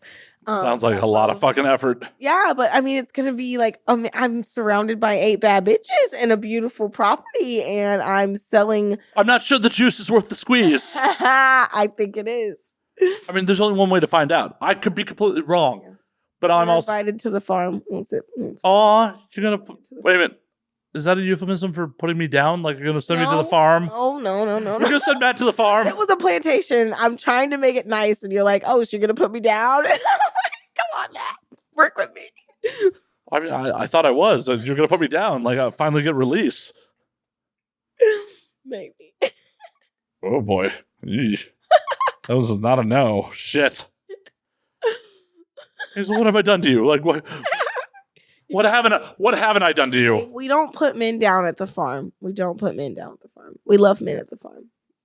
I'm gonna call it the farm now. Now that like I feel like I never even had that like really like I'm gonna call it the farm now. I was wondering what's my Playboy Bunny Mansion name, right? No, it's the farm. It's just the farm. Yeah. The farm. I love it. Like, you know, like we're gonna have like 4 goats, 2 or 3 horses, a pig or 2. Gotta have shit ton of chickens. I mean, what are you gonna eat the next week though? We're not gonna slaughter them. And we're gonna have one little furry cow. You know what's the name of that cow? You know the cow with all the hair, the cool looking dude, that cow. I want one of those. I'm sure they're delicious. I'm not gonna slaughter my animals unless there's an apocalypse, and then it's I love you, Fred, but we gotta eat. I'm just saying, don't get too attached to them. Well, I mean, I am from Alabama. I'm a Southern woman. Like, I love animals. I will always get attached to them, but at the same time, I understand your purpose. Like, I love them too, in my stomach. I can't say that for, like, obviously, right? Because we got the cute ones. Like, cows are cute and stuff. And delicious. But I love steak. No, I'm not saying you're wrong. I love steak. I love chicken. I love it. But they're still cute. And you can still sometimes have them as just pets. And I'm just saying, at the end of the day, you don't have to use your pet unless you absolutely have to use your pet for what? Right? And that sounds terrible. PETA's going to cancel me, but like... Oh, what I'm afraid obviously, you know, like, when I say pet, like, people do have pigs as pets. People have chickens as pets. People have cows as pets. The acceptable animals that we have deemed as acceptable to slaughter, which is... But yeah, so, like, you know... Well... I don't know if you've ever seen the billboard, like the meme about the billboard, like where do you draw the line on which animals are? I did PETA, yeah. Yeah. And after I went to Japan the last time, I ate horse, so I moved the line a little. Oh my god! And I'm actually kind of a picky eater. Like I don't eat a lot of I've tried the things, but I'm not a fan. I really try to stick with. I'll treat myself to a steak every now and again, but I try to stay away from red meats because I do eat a lot of burgers, so I don't eat a lot of steaks because I can't have too many red meats. Well, then you should go with steaks. But I eat a lot of chicken and a lot of ham and salami, and that's basically it. But you should go to steaks then if you're going to eat. I eat them every now and again, but that's the thing. I eat my steaks well done. Oh, God. Yeah, so it's like, Why? they're good. I like them that way. I want my meat cooked. I'm sorry. I'm one of those people. I want my meat cooked. I don't want to see It is cooked. in red. I don't want to eat none of that shit. Medium rare is cooked. It is cooked. It's safe. Want my shit cooked. Cooked. No. And like so this is probably I like my hot dogs burnt. I like my asparagus grilled like almost crispy. You know you can eat that raw, right? Asparagus? Yeah. Yeah, no, I know. I love asparagus anyway, but like that shit like almost burnt. Like I don't know, something about it. So I guess this is not the best time to tell you that I ate horse raw. I had horse sashimi. So the tartar stuff. You've heard of it? Of course. I've had it. I had that. Isn't that raw? Mm-hmm. So I've had beef tartar and I've had steak tartar and I've had that's the same thing, right? And I've had what's the other one? There's another tartar that I tried. But like not a fan of any of them. And I don't know if it's the way that I think it's the consistency. The texture of it, yeah. But what is this horse raw? What was it? More like sushi or tartar situation? Oh no, it was in Japan. It was sashimi. Oh no, sorry, it was sushi. It was over rice. Oh, okay. So it was strips of raw horse over rice. Okay. Like the normal nigiri rice ball that you get with sushi. I've never had sushi. Why? I have a friend of mine that's very close to the owner of Fat Boys in Florida. It's a big sushi chain out there. And I've been invited there personally by the chef. So why aren't you eating the sushi? And I said to him directly, where's your cooked menu?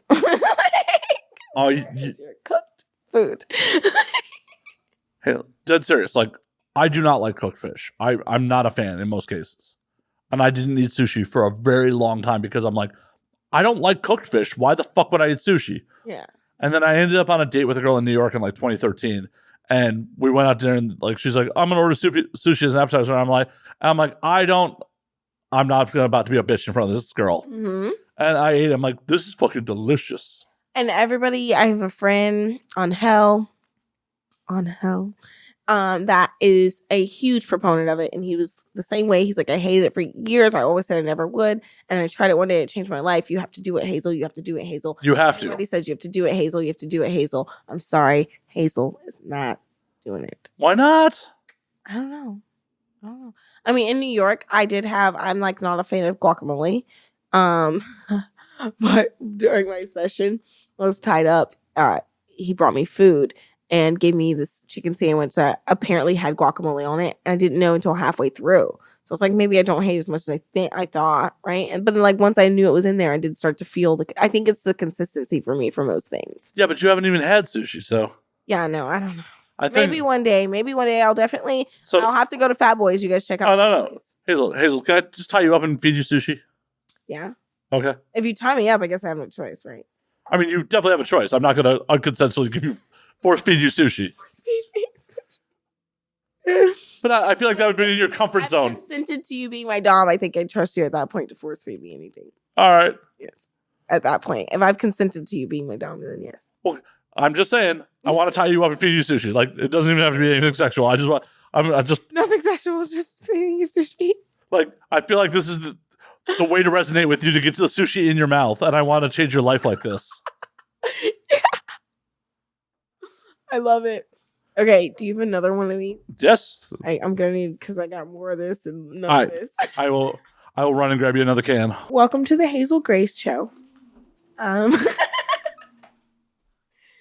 Where we get drunk and we talk about titties and all the different titties and all the different sizes of titties and the fact that like no girl has this like two equal titties unless they have fake titties, and even then it's hard to get two equal titties. Titties are a very interesting subject and we could talk about them for hours, and so why don't we do that, right? So let's start with the debate between itty bitty titty committee and the big, beautiful, natural, busty titties, right?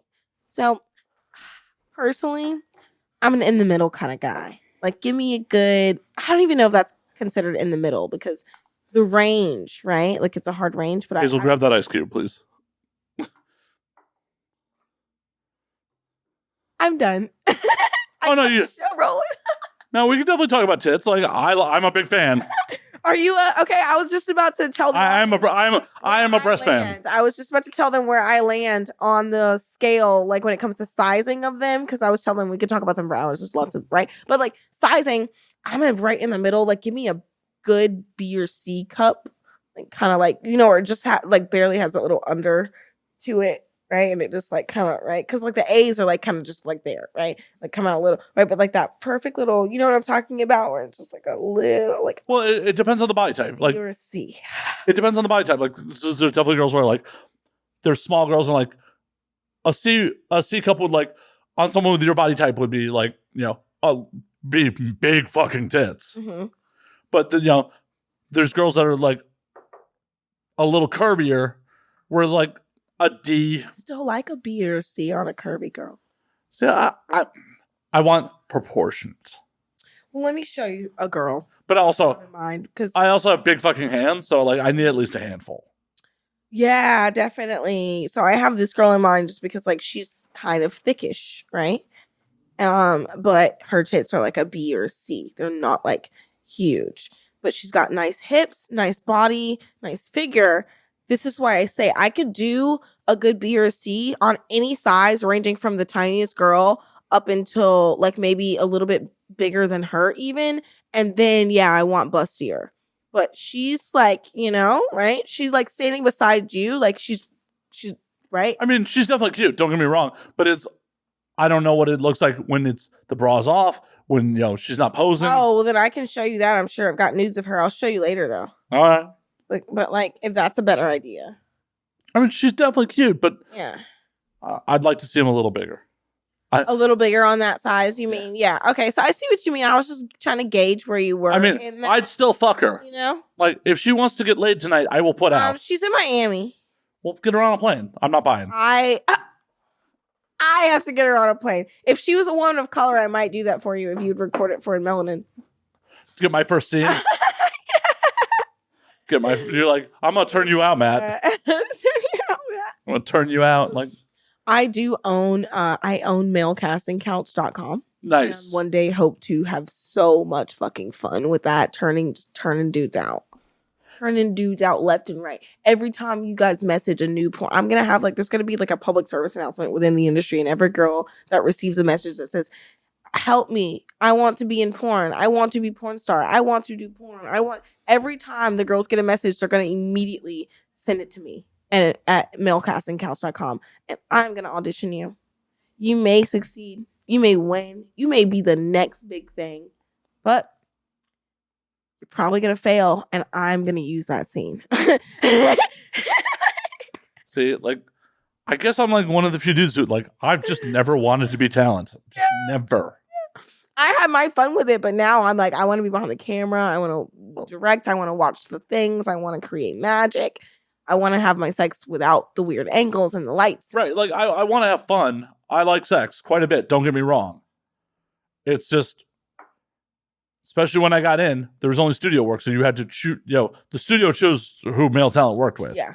And it's one, I don't think I could do the job. I have an average penis, and I don't know if I could get it up in that environment. In that environment, true. When I do, I know what goes into it. So and it's especially in the studio system it's just yeah, I don't think I could do the fucking job. So I don't want to do the fucking job. And at this point, I've said this a bunch recently. I've said no for so long. It's just why would I start now? Mm-hmm. Yeah. It might be I was talking about with somebody recently, on air, but it's just if I got into a relationship with a performer, and it was, not just us hooking up, I was actually in a relationship with a performer, I might get turned out to be a stunt cock. Stunt cock is nice. My husband is stunt cock sometimes. Right. At that point, but also I have very distinct tattoos. So it's not if I'm going to do it, I might as well do it at that point. But it's it's got to be for the right person. It's not just oh, you're a guy. They're not going to be looking up your tattoos and trying to figure out who you are. I'm not anonymous either. True, but I doubt they'll make the connection. They're going to be looking at that chick. Well, But it's one of those things where, like, if I'm going to do it, I might as well own it at that point. True. But it's also, it would have to be with someone like I'm actually involved with, not like, you know, not just like we're hooking up or anything like that. There's not someone like, oh, I want to bang you so bad, and like, you'll only do it if it's for content. Like, nah, I'm cool. Like, I've had a couple people be like, oh, I really want to fuck you, but just for content. I'm like, nah, I'm good. Actually, the opposite. I've had a lot of male talent approach me and ask to make content, and I'm like, I would much rather fuck you off camera. Can we just like do this? Do we really need to do the whole thing? Like, I know you might need content. I don't. Can we just do this? Like, I want to fuck you. I don't want to do the whole my makeup and all the whole thing. But like, can we just fuck? Sometimes they're like, oh, and they'll get back to me. It's like they won't get back to me because they really just want content. But sometimes they'll get back to me and like, you know, like magic will happen. But like, so they are always taken back by it because it's like, I feel like in this industry, everybody wants to make content. That's like the hot thing. Well, but it's also like But a lot of times these dudes are using I want to make content to get laid. exactly. So I'm like, hey, can we skip that barrier? Right. I think those are the guys that are like that I've actually been able to hook up with because it's like, okay, she's cool, she gets it, and I'm like, yep, I get it. Let's do this. I am not with the shit. And then like maybe like the third or fourth time I fuck them, we do end up just setting the camera up and making some pretty fire content because at that point we're comfortable with each other. It's natural. We're like just fucking, and the cameras are there. And it's like a really, really, it's an amazing vibe. Like I will give one shout out to Danny Steele because like we were, you know, and then we made this we only made one clip and we had a little fling there for a while. We made one clip and that thing did amazing. It's still doing amazing. Check it out. It's some of the most passionate, real morning sex too. It was like we woke up, we're like, we should record it this time, and then put up a phone and then just it was awesome. Like nice. Yeah. Nice. But yeah, I'm much rather just like let's pass all that shit. Let's just have some sex. Well, yeah, but not everyone is in this for, you know, sexual gratification. I got in for that. I stayed in for that. I'm still here for that. I am learning to act and do all the other fun things with adult time. I'm really grateful for those opportunities and experiences. But sex, yeah, no, that's why I'm wanting for my future plan for me to be behind the camera and directing and producing more. So that my actual sex life is more off camera than on, because for a long time it's been more on camera than off. And I'm really enjoying it being off camera and still getting my creative sexual fix with my directing and producing and everything. And even my PA work, like learning lighting and how to highlight these people in their most, you know, aggressive and sexual and vulnerable positions and moments. And oh my God, I love it so. God, I love it. I just love sex. I do. But I would prefer to have mine, I think, in the future off camera. I'm going to give my fans a good couple more years. I might give them one more anal scene, even though I'm not a huge fan, but yeah. Ah, shit. I'll do it for them. It's like a boyfriend. I think of my fans like a collective boyfriend, honestly, that I cater to them and I want to make them happy. I really, really do. And like I said, you've heard how I feel about my boyfriends, right? I want whatever. Like I think of them as like my one collective boyfriend. And sometimes you got to give in to your boyfriend. Sometimes he wants anal, and it's like, okay, I love you. I'll give you just one time. One time. And so I did that, and now I'm like, they're loving it so much. So I'm like, maybe one more. Maybe one more. Ah, shit. I love my fucking fans. It's amazing. Speaking of having them in all 50, how many states have you had sex in? How many states I had sex in? Ooh, okay. So, California, Nevada, Utah. Did I have sex in Idaho? Did I have sex in Idaho? I don't think I have sex in Idaho. Okay. Texas, Tennessee, Alabama, Mississippi, Georgia, Florida, North Carolina, South Carolina, so that's 11, New York, 12, Boston, so that's Massachusetts, 13, Chicago, which is Illinois, so that's 14,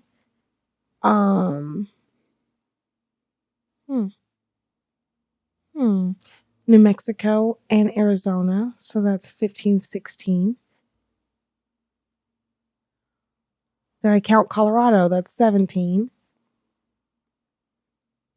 That's a lot of states. There are. I think 17. I think we're gonna round it out. That's fucking 17 or 18. Very respectable. Yeah. Because a lot of those states were like same person. So that's fine. To fill it up though. Because like it's kind of on my bucket list. Like I've been to 45 states. Oh, nice. And I'm like, I kind of want to fuck in all of them, but like, you should. the number I've been to versus the number I've fucked in is. Have you seen all the national parks? I have not. But continue. The number you've been in versus the number you've fucked is way off. Oh, is it? Yeah. It's like. I think I've had sex in almost every state I've been in except for Idaho, Virginia, and Louisiana. Those are the only states I've been in that I didn't have sex in. That's a bummer you haven't had sex in Louisiana. Like New Orleans fuck section. Louisiana. God. I have a bad history. No. Fuck Louisiana. All right. But yeah, that is a bummer, huh? Because Louisiana, I used to love it as a kid, right? I'm like, oh, Bourbon Street, I want to do the whole thing. I just am not a huge fan of that state. Sorry, also I'm not a huge fan of LSU. So just like multiple reasons why I just like, I love you guys. I do. I want to say I wish you the best, but I probably don't. Like Louisiana is just not my place. Like Fair enough. And I'm such a sweetheart. I know that sounds so mean and so rude, but like I don't know. I have to be honest with you guys. I really do, because if the streets are talking, like they will hear that I am not a fan of Louisiana. But no, I haven't. I will fly there and have sex with someone just to mark it off. I'm like, listen, if you want to do that, Matt, you want to do Bourbon Street for a weekend and have some wild sex and then just dip out. I think we should have a test run here in California first, before we travel. Okay. Like, well, if anybody in Louisiana, oh no, like, if it's good here, I'll happily go to New Orleans with you. But I don't think. I think it's a disastrous plan to not have banged first. Yeah. To travel to bang and be like travel to bang. Like to travel to bang and then be like, oh well, that was a horrible fucking time, and like now we're stuck in a hotel room together. Like, don't worry. After the podcast, I'll go shave my balls. So like, so I think I'm off by only like because I haven't been to a lot of states, which is crazy. I still want to hit. Oh, I'm lying. We need to add one. So we're at 18 or 19 because I did have sex in Seattle, Washington. Nice.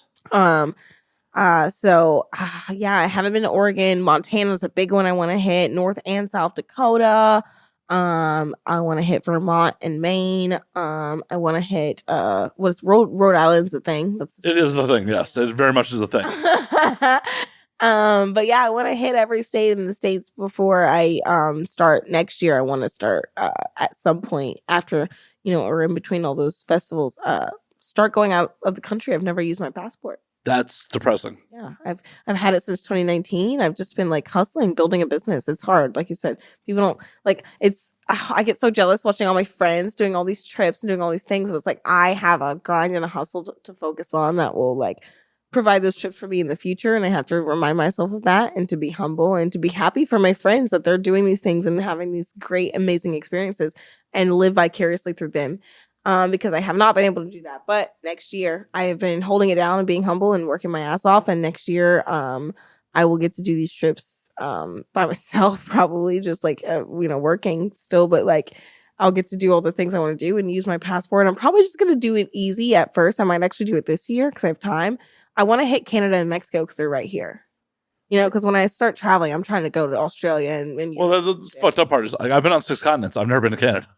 How the fuck? It's right there, Matt. Exactly. But it's also like when I leave the country, I'm trying to go places that are wildly different than the States. Exactly. That's my point. So when I leave and I start this whole journey of, okay, I'm traveling now. I'm really traveling because I've been traveling and seeing the States a lot. But when I start traveling, I want to see worldly places. So I'm like, let me knock out Canada and Mexico. They're literally right here. Let me take a trip to Vermont or Maine and just do the drive. Go to Detroit and just do the drive like Americans, like American teenagers. I have a lot of friends that grew up there. And like that was a teenage thing where it's like, oh, we're going to cross the border because it's right there. Yeah, so go to Windsor, Canada. I want to do one of those trips. Where, we're just going to cross the border. And then go in and I have friends in Toronto now. So like, how are you in San Diego and not go down to TJ? And well, my husband's a Marine, and Marines are actually banned from entering Mexico because of all of the bad history they've had with some bad Marines. A few bad apples that traffic people and drugs and things. And so Marines are actually banned from entering Mexico, and I was not going to go into Mexico without my husband, and I guess didn't find a friend that was like, hey, let's go to Mexico. But like, TJ's I was fun. literally, I lived 45 minutes away from Tijuana. Like, I was like, I think 30 minutes from the border and like, another 15, 20 minutes into Tijuana. Yeah. So I was like hella close. And I would always complain that too. Cause like, we're so close and we can't go to Mexico. We can't go to Mexico. The only time I've been to Mexico was in TJ. Yeah. I want to go to TJ. I want to go to Tulum. I want to do all the hot spots in Mexico. I want to meet some locals. I want to meet some locals that will take me outside of these touristy spots and like take me into their hometown and like let me party with them. Cause that's what I always do when I go to a spot.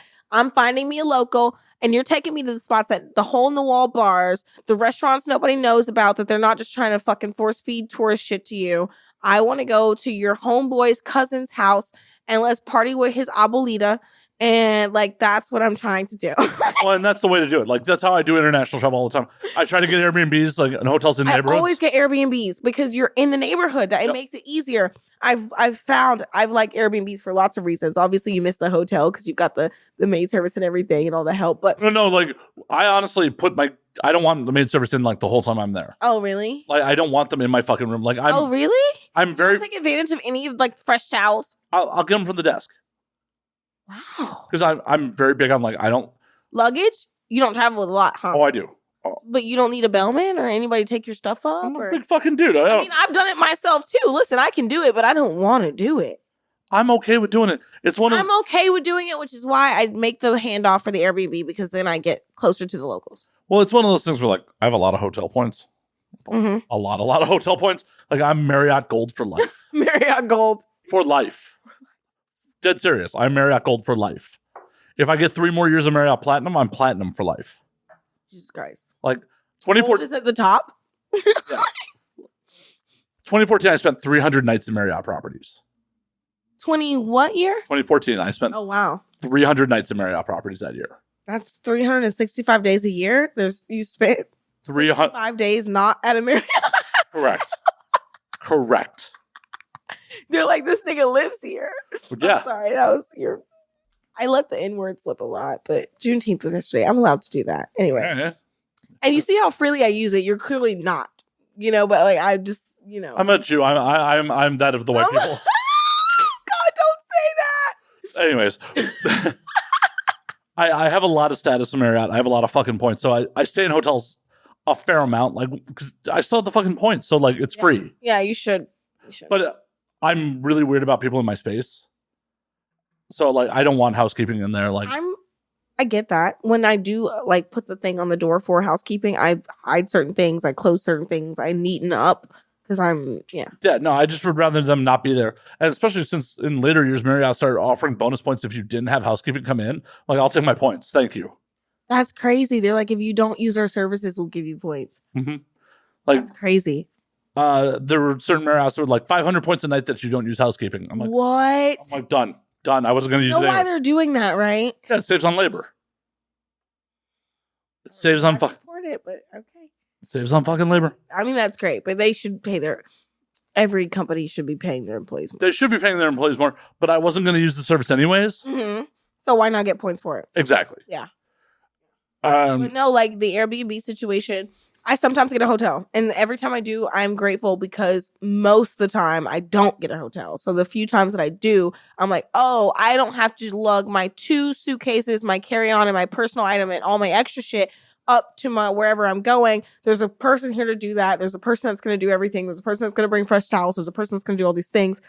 So the few times that I do get a hotel, I'm grateful for it because of those amenities. But being in an Airbnb, you have your own space. You feel like you're at home most of the time. If the Airbnb didn't lie on their fucking thing, you feel you're comfortable. You feel like you're at home. You've got a washer and dryer. You've got a fridge. You can go get food. You can you've got a nice bed, a bedroom. I mean, it depends. I've definitely stayed in some Airbnbs with shit fucking beds. Yeah, definitely. And you can go outside, hang out in the front yard or whatever, or the neighborhood, and there's neighbors that know that this is an Airbnb, usually, and want to talk to you and want to provide tips on local restaurants and bars and fun things that you can do that aren't, like touristy things.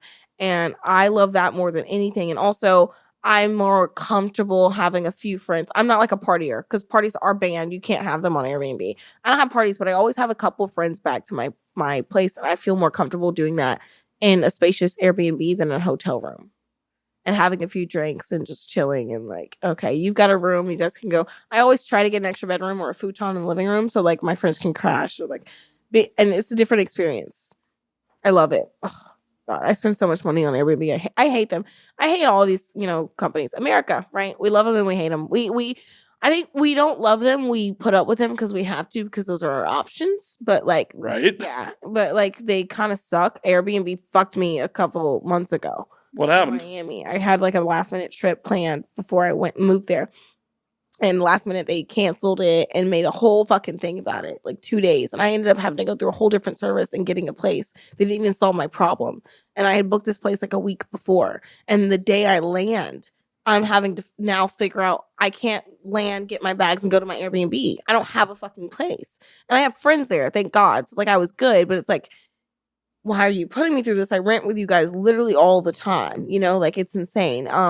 So like you have those moments like that, and like they put me off. It's the weekend, so they put me off on someone that doesn't even live in this country. This is English is their second language, which that's totally fine. But like we're having the language barrier in the middle of having a very upsetting situation, and there's basically nothing she can do for me. And so we're at this like stone, and it's like so frustrating, like I've given you my money, like all these things, and this is something that's important. And sometimes you have those fuck ups with companies. It's not just Airbnb. Sometimes it's car companies or rental companies or well, especially with Airbnb because like the individual homeowners are like not employees of Airbnb, so at all. And so they basically had canceled because of they had accepted because you send in the request and they have to accept it or deny it. They accepted it without thinking because it's almost like on their end like a robot, like accept all bookings, right? And then realized that they couldn't book me the unit because there was a water leak in that apartment and there was going to be people working in there, and didn't figure it out till last minute that they had booked this unit that they can't rent, and I end up fucked. That's fucked. Yeah, it was really, really upsetting. But my next trip, I got a hotel, and then I was like, no, I want an Airbnb again. I mean, that's the nice thing about hotels. Like, when shit like that, like something goes wrong or it's overbooked, they'll push you in a different property. Like, they'll figure it out. Yes, they will always figure it out and make sure you're okay. Especially if you have status. Yes. If you have status, they're like, oh, motherfucker spent a lot of money. I think I'm a Radisson Rewards member, which is the cheap hotels, like the stay-ins and stuff. I mean, it could be worse. It could be worse. It could definitely be worse. Oh, I don't know. Is that my 12 thing? Because Radisson could also be the autograph collection in Atlanta. No, that's Marriott. The autograph. Radisson or the autographs are Marriott. Autograph. Yeah. Those hotels are fucking amazing. I stay at one in Atlanta a lot, or at least I did years ago. Amazing, because I used to stay at the Ritz-Carlton, and then that's also a Marriott property. Had the DNC there one year, and it was booked out on a weekend that I was always there, and I was like, fuck, And I stayed at the 12 autograph collection that one time and never went back to the Ritz-Carlton. I was like, this is fucking amazing. I love this place. The autograph collections are generally really nice. The Ritz are a little more stodgy and like... Yeah, it's like the classy it's the old money. Autograph is new money. Yeah. Yeah. I've stayed in both. Yeah, same. I love the old money too, though. New York has the Benjamin. Very old money. Very, like, that hotel is probably built in like the 1890s, 1910s. I don't know, like old money. And they've, just barely updated things. Well, and I love rolling into old money places like the Ritz, like dressed like this. Like, yo, scumbag here. I usually don't. I do love when I see people like that, but I want to say like me too. Or like, oh, I walk in dressed like a whore. I really wish I could say that because like that's a vibe. But I always go in dressed like Jackie Kennedy to the T's. I've got my Ted Baker on. I've got my heels on. It is a vibe. I look like I belong here. Oh, I definitely. One of my greatest joys in life is rolling into like hotels like that. Like I don't belong here, or flying first class and like being like a complete scumbag, ordering a cocktail like on the 6 a.m. flight in first class. And I love you. And watching the fucking plebes go back to fucking economy, looking at me like, who's this motherfucker? Why is he here? Everybody else is in suits, taking a nap, getting ready for work. And when they land, everybody else looks like they belong here. And then Matt's over here in his sweatpants and stained t-shirt, having a And generally in black cowboy boots. Generally in black leather cowboy boots. I will say, I very rarely fly first class. Fuck that. I'm not paying all that much. Fuck. Oh, no. This is when I was doing this. I'll have a private jet. This is when I was doing this. These were all free upgrades because I had I had diamond status with Delta at one point. Nobody pays for like first class, right? Unless they're on a business card. Nobody's paying for first class. Right. So I am, though, I want to say one of those people that I feel judged because if I'm on a 6 a.m. flight, I'm sorry, I'm having a drink. Damn right. I'm having a drink. I'm on a flight at 6 a.m. I'm having a drink. Well, especially in first class where they offer you one before takeoff. My favorite used to be being in first class from LA to San Diego and seeing how many drinks I could pound before they cut off beverage service. Crazy, because that's a short ass flight. Oh, no. I made that drive almost every day for 4 years. You will spend more time in both airports than you will in the air. That's insane. Like that flight is 25 minutes. So like in first class you get 25 minutes. Why are you even doing I drove it though, and I get why you're flying because that drive horrendous. LA to San Diego, horrendous. San Diego to LA, horrendous. But this is also when I was a business traveler and someone else was paying for it. So it was just like, okay, I get my free flight cocktail, and then I would try to pound 2 before they cut off beverage service. 2? That's all you could get down, Matt? You could do better than that. They have to serve it to me. Oh, you have to wait for them. Yeah. They have a whole other plane to serve. Meanwhile, Matt's like, I need 6 of these. Well, the thing about it is, like, on that flight, it's so short, they only offer beverage service to first class. Oh, really? Yeah. Oh, wow. I didn't know that. Well, I've never taken that flight, but I didn't know that. Yeah, they only offer beverage service to first class. But still, I like clang, and these are doubles. Like, I know that LA or San Diego, I've taken both from LA and San Diego to Las Vegas. I've taken those flights, and you only get one drink, and I'm having a drink. I'm like, I'm going. What airport are you? What airlines? Out of LAX or Burbank or the San Diego airport. What airlines? I always do Southwest. That's why. Fuck Southwest. One drink, that's it. Yeah, Delta's like, especially if you're in first class, they're like, whatever you got, whatever you want, dog. I have gotten fucking trash between Vegas and LA. I have gotten trash on a flight once. I think it was from Vegas to Alabama.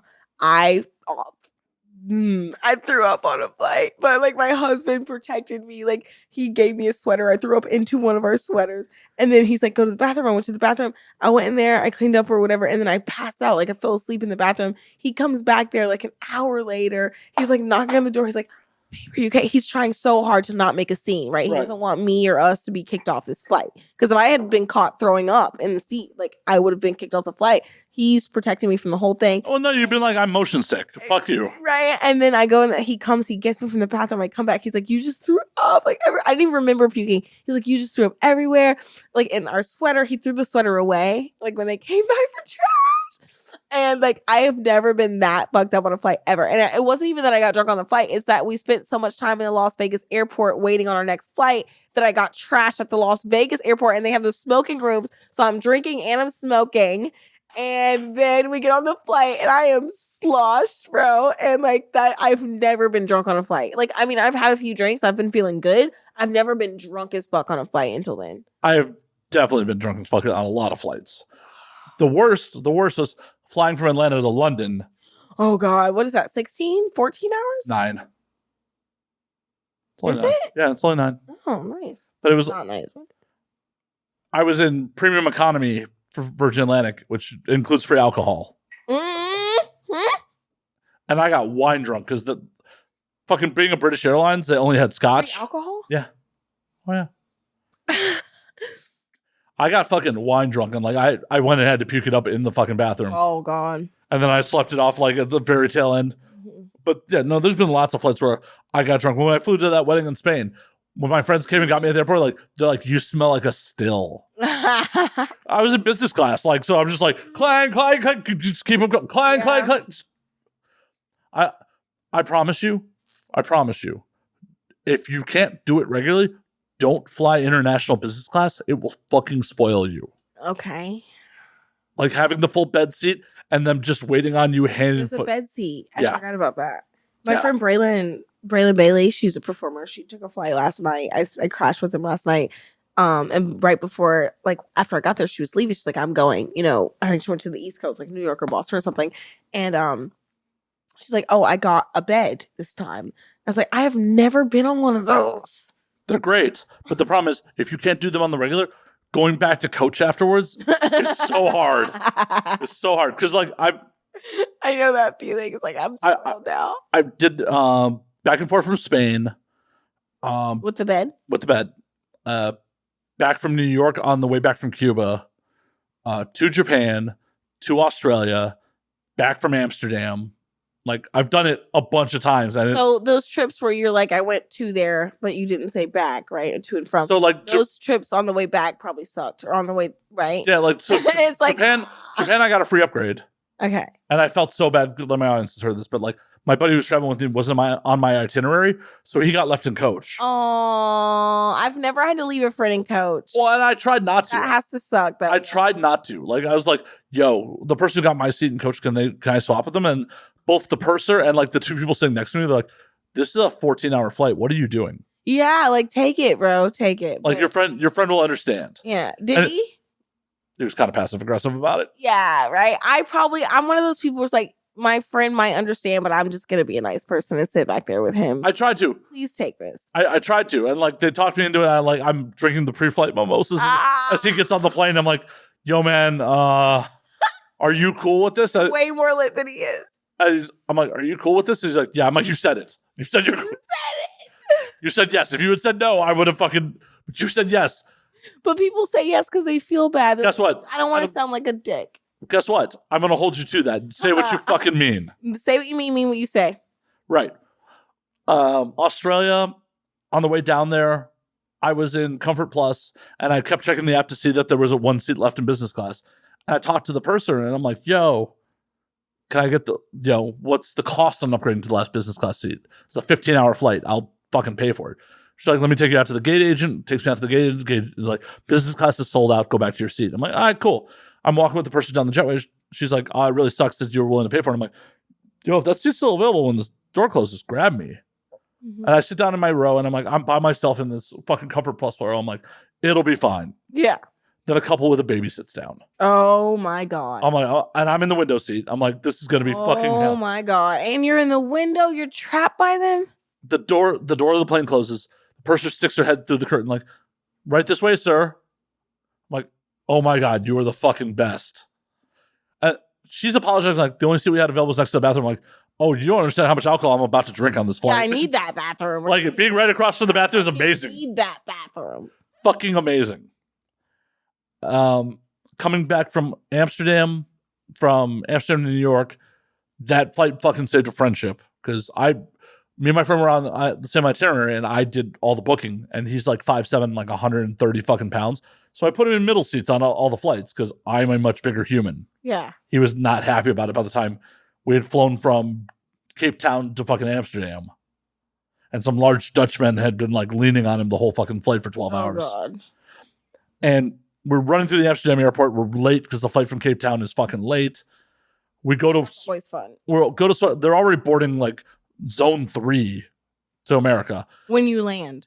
Yeah. And like I swipe our boarding passes that we got in Africa, and they go red. I'm like, the fuck? What? Go to the counter and they're like, "Oh, sir, we've been waiting for you. Here you go. Here's your upgrade." What? Upgraded us both to business. I was diamond at this point, so they upgraded us both to business class. And I'm like, "Bro, this is how it's really like to travel with you." Yeah. We drank those motherfuckers out of wine, like on the 9-hour flight from Amsterdam to New York. We're out, sir. We don't. Yeah, like we're both in business, just getting trashed. I'm like, this is what it's like. This is what it's actually like to travel with me. Yeah, I'm sorry about the past, but I'm sorry about all the shitty flights on the way there. To be fair, we got to use like the Air France lounge and the KLM lounge because of my fucking status. Nice. Like, and after you've been traveling for like 24 hours, being able to take a shower in one of the lounges is so fucking key. Oh God, 24 hours. I couldn't even imagine. Well, because that, like, the way I went to fucking South Africa was LA and New York, a day in New York, but I crashed with friends and like partied it up there. Then New York to Paris, fucking 12 hours in Paris. Then we went back to Charles de Gaulle, and because of my status, we were able to hit the Air France lounge, shower up, freshen up there. Before we took the 12-hour flight from Paris to Johannesburg. Jesus Christ. So, like, Yeah, like I get a little bougie when like one of the few things in this world I get bougie about is my fucking travel. I don't blame you. You gotta, I mean, you want to be comfortable, especially because you're taking this trip when you land. You don't want to need a whole day to get over the travel. Exactly. Because sometimes you do. Sometimes you've traveled. I mean, I do a lot of just across the US from LA to New York or LA to Miami. And after that day, I need a whole day to recover. And sometimes I don't have that day, but when I do, I'm so grateful for it. And like, it's nice to like, okay, I'm going to Africa. I'm going to Paris. I'm going somewhere. I don't want to wake up at 5 a.m. in America, go through a whole process. And then when I get there, I need a whole day that I can't enjoy Paris, that I'm like fucking just trying to get over this travel thing. So I totally get that. Some of the European airlines actually have a thing where they have refreshment lounges. So like on arrival, you can hit the lounge. American Airlines has one of those. I'm a Delta frequent flyer, so I don't know. Delta does not. I do American and Southwest a lot. I usually do Southwest because I fly with so many bags, and it's kind of big. But once you have status, you get those bags for free. Do you? Mm-hmm. Both. Mm-hmm. For how much weight though? I get 50 pounds with Southwest. I get 100 pounds of weight and my carry-on and my personal item. Once you get, like, at least with Delta, once you hit Platinum, you get 2 free 75-pound bags. Okay, Delta, I'm coming your way. Yeah. Coming your way. I had a bad experience with Delta back in the day, so I haven't used them in forever, but I might give you guys another try. I've had a bad experience with every airline. Well, yeah, every airline has some fucking problems, but Yeah. like, Yeah. I mean, I've been with Delta. We tight. All right, bet. I'll check them out. But Hazel, we actually got to call out because you and I have to be a place shortly. We do, don't we? So before we get out of here, where can they find you on the things? Please check out officialhazelgrace.com. You can find all of my links there for my Instagram, my backup Instagram, my Twitter, my backup Twitter, my OnlyFans and my free OnlyFans, my Pornhub, my mini vids, my Sex Panther direct number, my Cam Soda 24-hour voyeur links, and my Amazon wish link if you would wish to spoil me. Hell yeah.